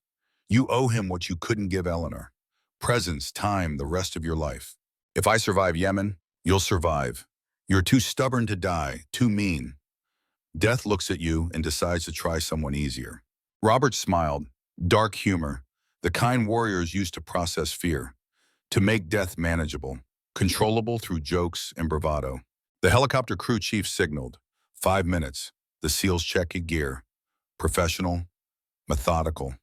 Robert watched them, saw himself 40 years ago. The same intensity, the same conviction, the same belief in invincibility that youth provided. One SEAL looked at him, young, maybe 23. Sir, can I ask, how many combat deployments? Lost count after 30. 30? The kid's eyes widened. And you're still going? Last one. Promised my son. This is it. Win or lose. After this, I'm done. What's it like, knowing this is your last mission? Robert considered. Terrifying, liberating, CMI, proud, everything at once. You spend your whole life being a warrior. Then suddenly you're not. You're just a man, and you have to figure out who that man is when the war ends. Does the war ever end? For some people, no.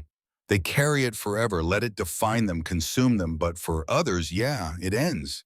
You choose to let it end, choose to be something else. Husband, father, grandfather.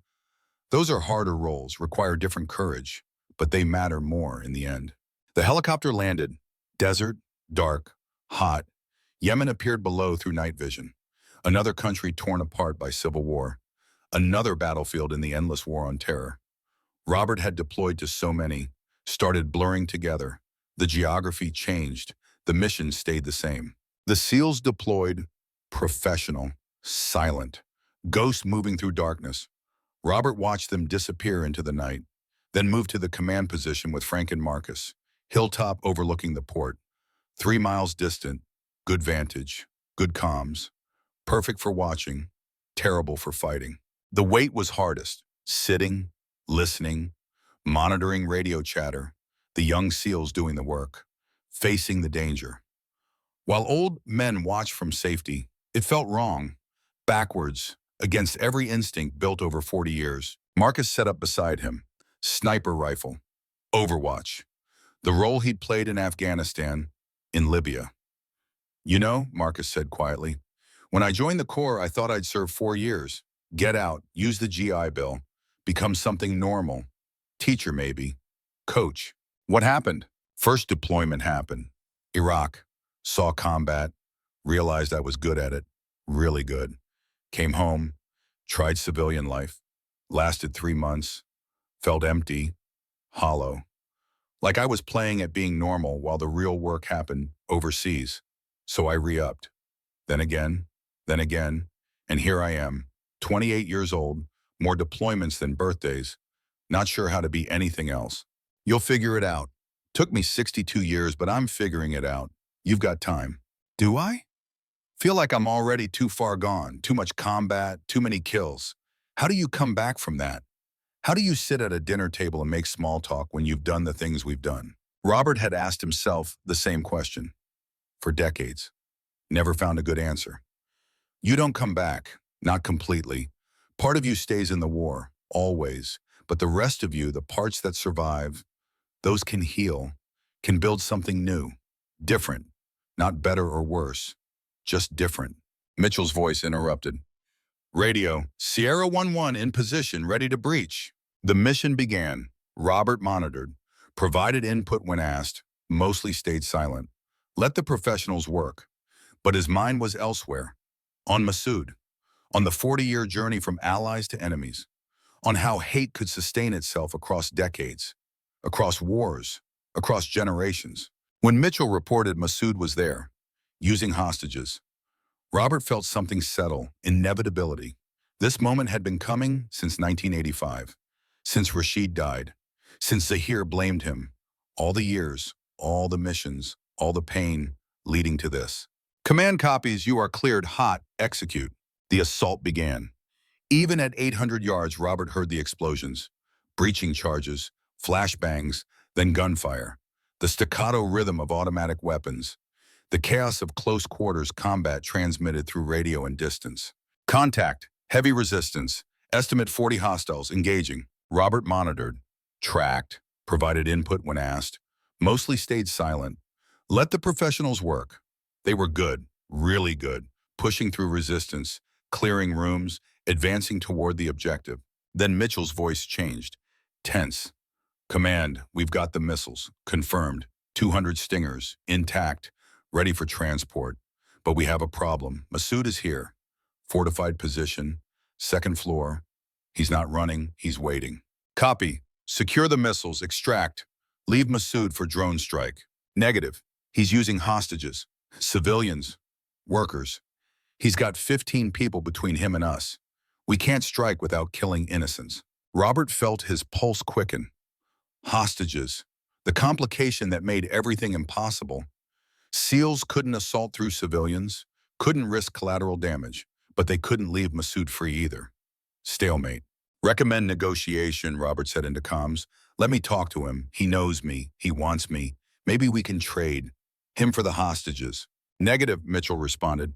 You're not going in there. That's suicide. It's the mission. We came for the missiles. We got them. But Massoud can't walk away. Can't keep the bounty active. Can't keep hunting us. This ends here, one way or another. Mitchell was silent, calculating, weighing options. Finally, stand by. Robert stood, started moving toward the target building. Frank grabbed his arm. Don't. This is stupid. You're walking into a trap. I know, but it's my trap, my history, my responsibility. Massoud wants me. Let's give him what he wants, on my terms. Marcus lowered his rifle. Then I'm coming, Overwatch. I'll have your back. No, stay here. If this goes wrong, someone needs to tell David. Tell him I tried. Tell him I loved him. Tell him to live the life I should have lived. Can you do that? Marcus nodded, couldn't speak, just nodded. Robert moved down the hillside, alone, 62 years old, walking toward a man who'd wanted him dead for 40 years, walking toward the end of something that started in caves and Soviet helicopters and the kind of decisions that haunt you forever. He reached the building, bullet holes everywhere, bodies, SEAL precision evident in the placement, center mass, professional, efficient. He stepped over them, entered. The SEALs had cleared the first floor, secured the missiles. Now they waited, watching the stairs, the only access to second floor where Massoud held position.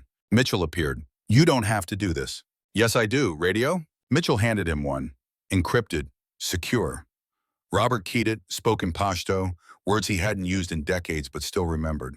Zahir, this is Robert Hendricks. You wanted me. I'm here. Let the hostages go. This is between us, always has been. Static. Then Massoud's voice, older, weathered, but unmistakable.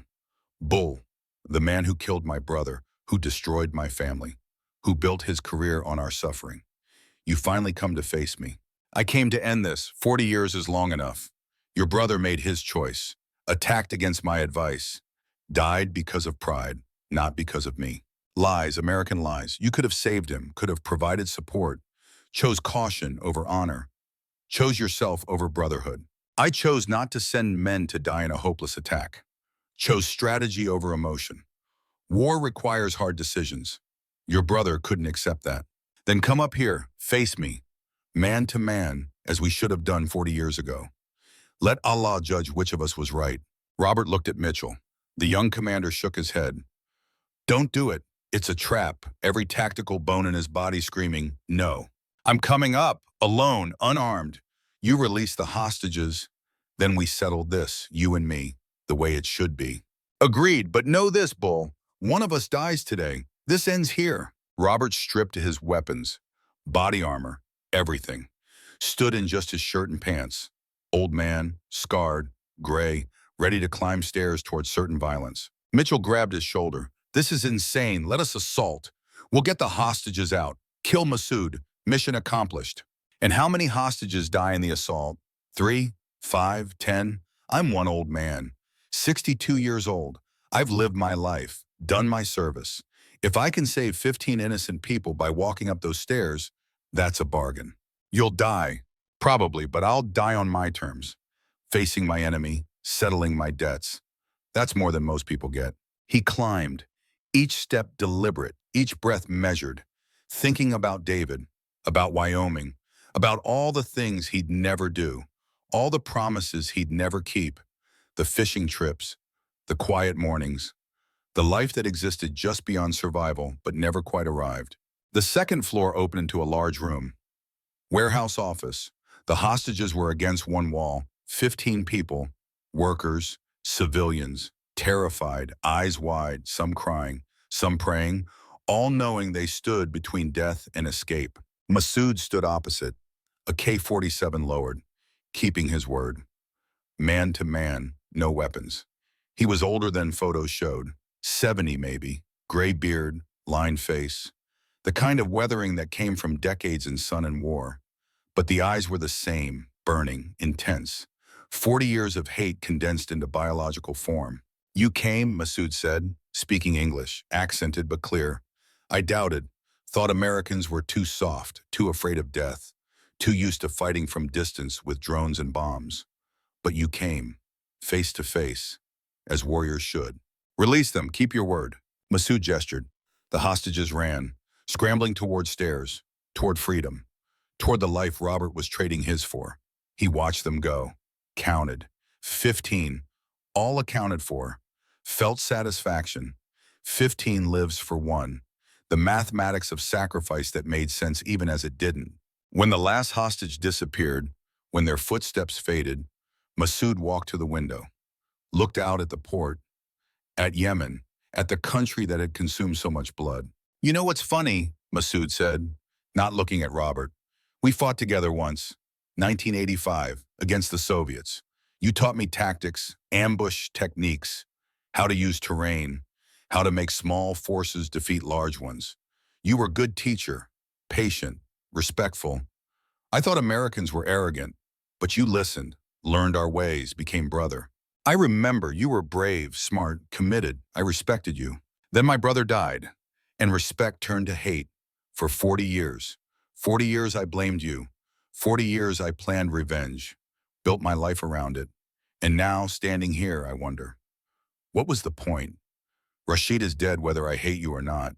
Soviets are gone. Afghanistan is chaos. America is leaving. Everything we fought for. Everything we sacrificed. Where did it lead? To this. Old men in a warehouse, preparing to kill each other. For what? For honor? For revenge? For pride?" Robert heard the doubt, the first crack in 40 years of certainty. It doesn't have to end in violence.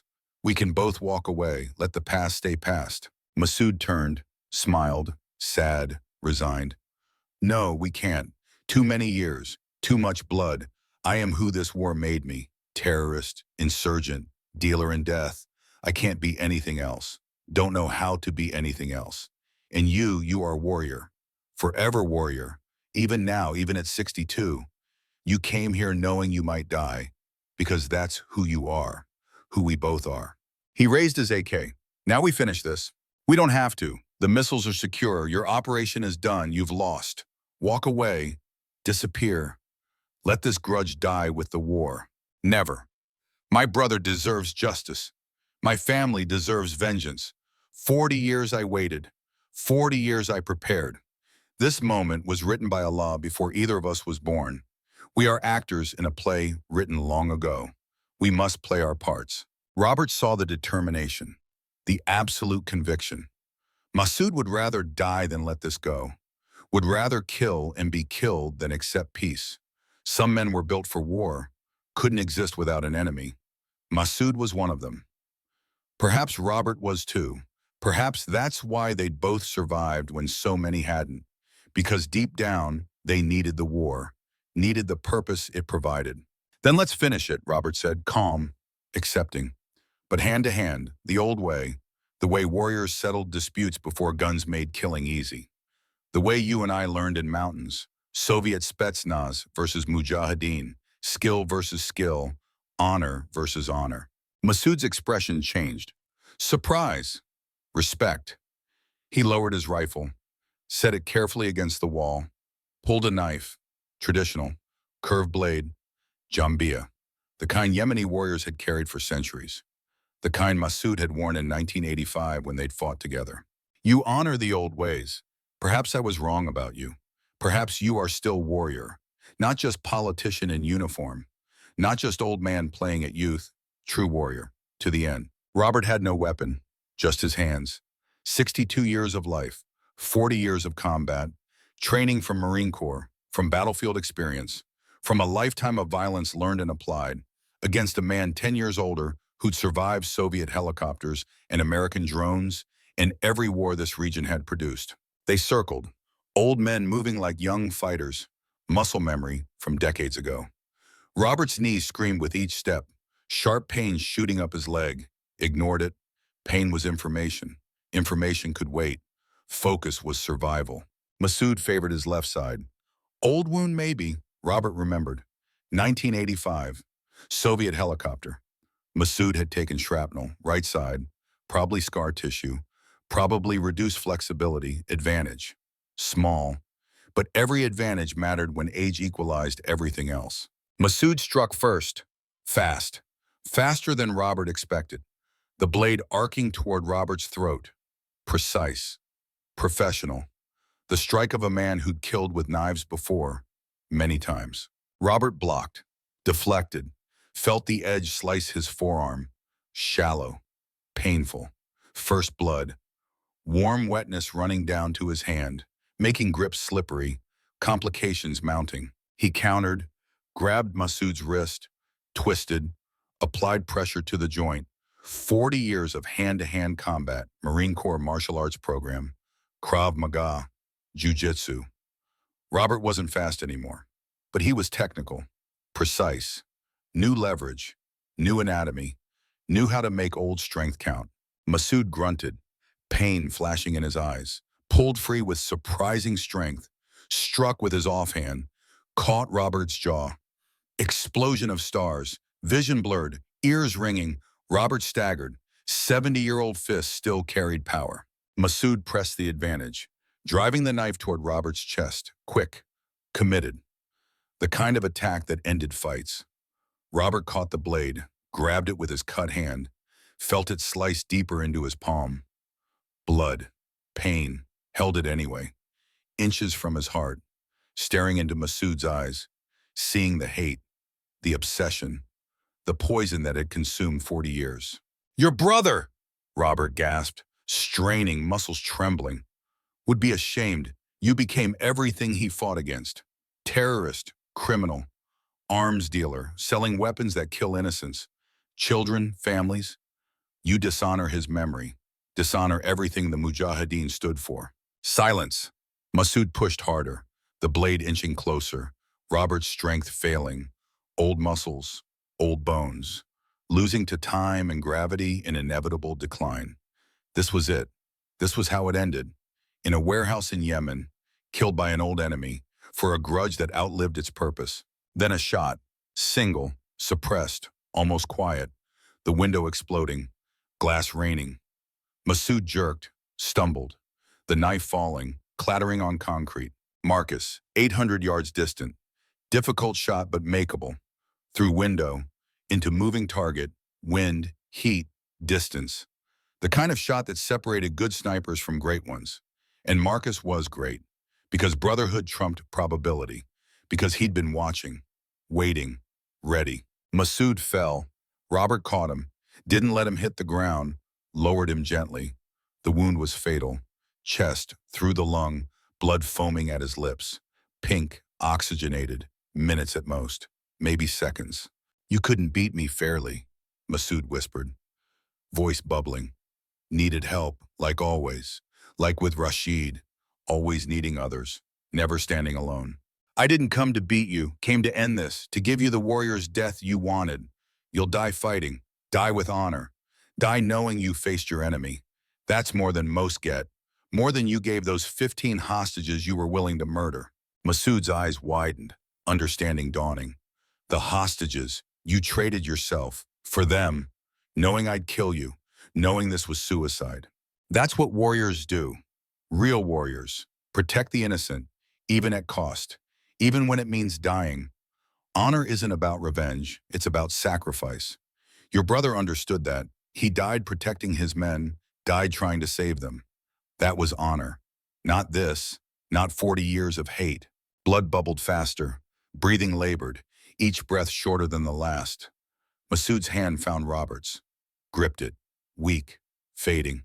"Then perhaps I was wrong about you, about your brother, about everything." "Rashid," Robert said gently, "your brother.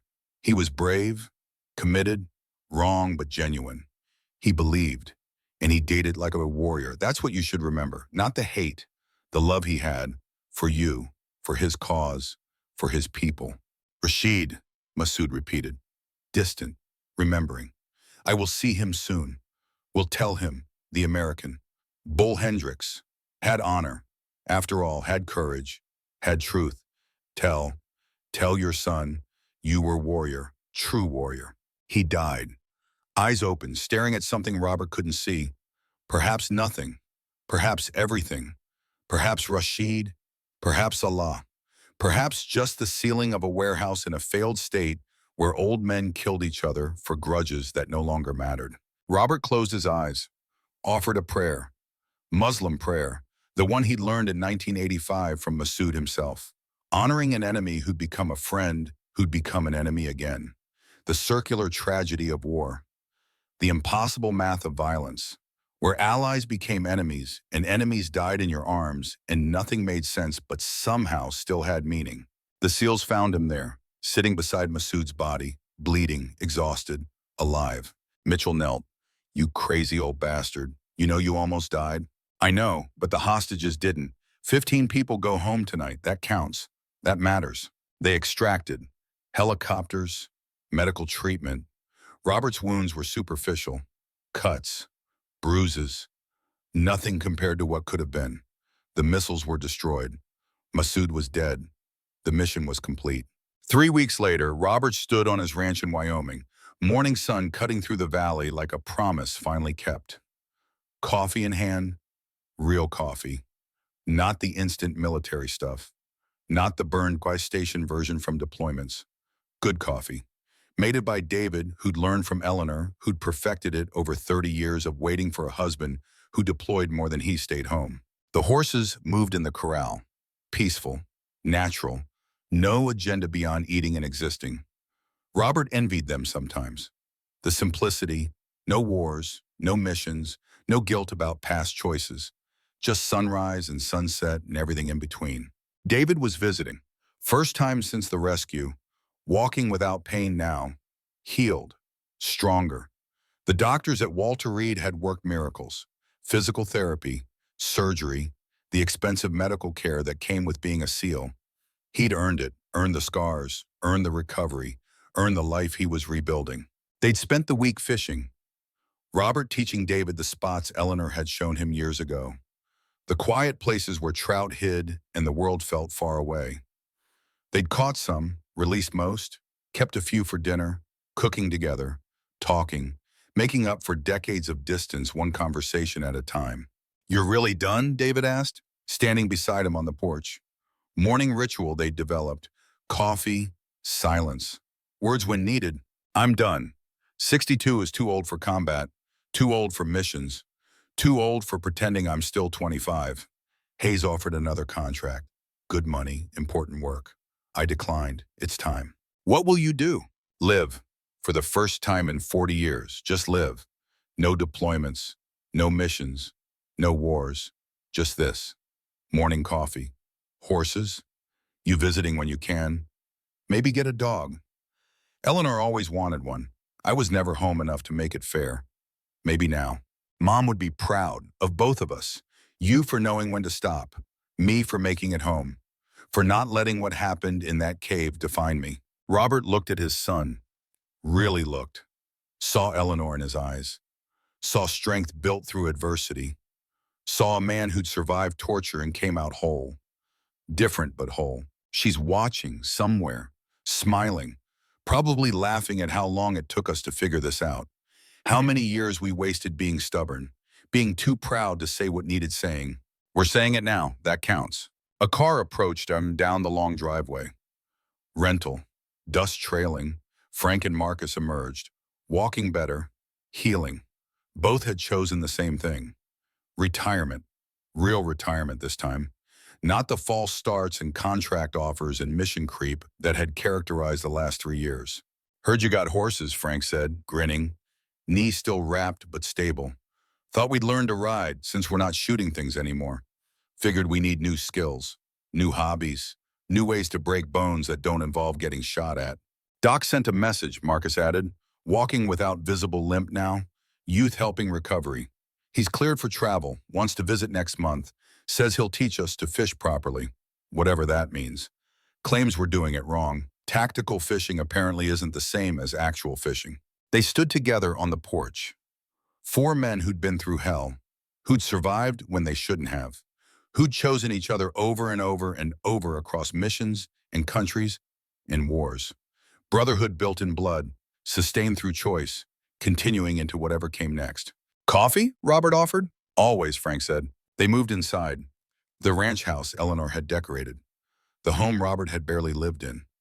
Now filling with the sounds of life. Laughter, stories, the casual profanity of veterans who didn't have to watch their language anymore.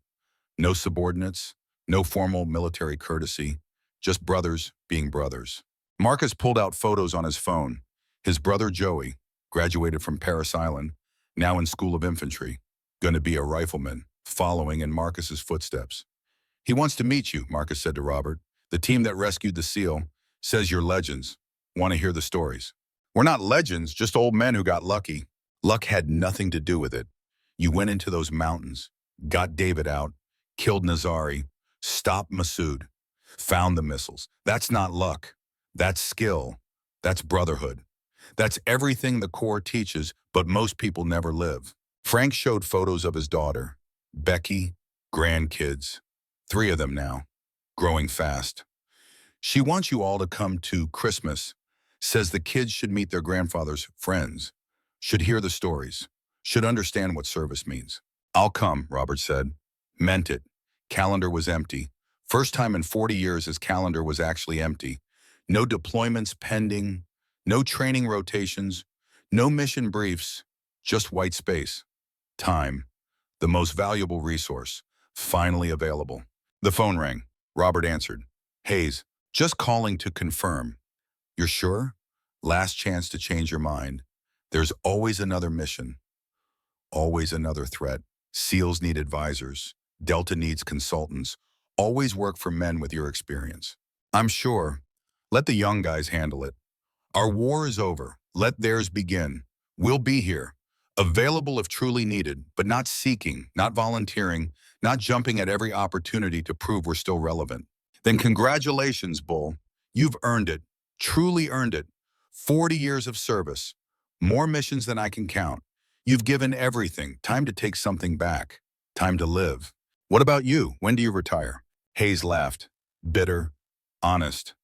Me, never. I'm not built for civilian life. Don't know how to not work. Don't know how to not chase threats. You're smarter than me. You figured out the exit. I'm still looking for it.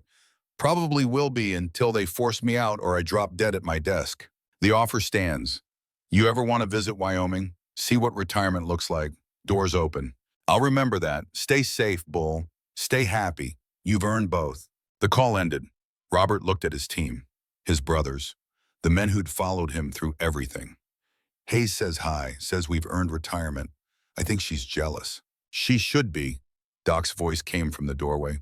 He'd arrived while they talked, walking with only slight limp now, cane abandoned, physical therapy working miracles. Or maybe just stubbornness. Doc had plenty of that. We're living the dream, morning coffee, good company, no one shooting at us. This is heaven, or close enough for warriors. They moved to the porch, all 5 now, complete, whole, the team that had formed in crisis, that had bonded through blood, that had chosen to continue beyond necessity into preference, family not by birth but by choice, the strongest kind. What now, Frank asked, the question hanging. What do warriors do when the war ends? Now we live, Robert said. We fish, we ride horses, we tell stories, we watch our kids and grandkids grow up. We do all the things we should have done years ago but didn't because we were too busy fighting. We build the life that service was supposed to protect. We actually enjoy the peace we helped create. Sounds boring, Marcus said, smiling. 28 years old, whole life ahead, learning to be something other than sniper, other than Marine, other than warrior. Sounds perfect, Doc corrected. Sounds like exactly what warriors deserve after decades of service. Sounds like the reward we never thought we'd reach. Peace, real peace. Not just absence of war, but presence of life. Presence of meaning beyond mission, beyond duty, beyond sacrifice. They drank the coffee, watched the sun climb higher, felt the warmth, the peace, the simple, complicated, beautiful, ordinary, extraordinary gift of being alive. Together, safe, free. That evening, Robert sat on the porch alone. The others had left, Doc to his church, Frank to his grandkids, Marcus to visit his brother. Promises to return, promises to stay connected, promises that would be kept because they'd learned promises mattered. David joined him, sat in the chair Eleanor used to occupy. The symmetry wasn't lost on Robert. Son in mother's place. Continuity, legacy, the cycle moving forward. You okay, David asked. Yeah, I'm okay. For the first time in a long time. Since before your mother died. Since before I can remember, really. I'm actually okay. Good, because I need you around, need you healthy, need you present. Got big news. Robert's heart jumped. Good news? Bad news? Impossible to tell from David's tone. What news? I'm getting married. Next spring. Small ceremony, Wyoming. Here, if that's okay. Want you to be part of it. Not just attending, part of it. Walking her down the aisle, best man. Whatever you want. Just there, present. All of it. Everything I do from now on. Want you there. Robert felt emotion catch in his throat. Tears he didn't know he had. 40 years of being too tough to cry. Too marine to show emotion. All of it breaking, all of it washing away in the relief and joy and pride of this moment. I'll be there, wouldn't miss it.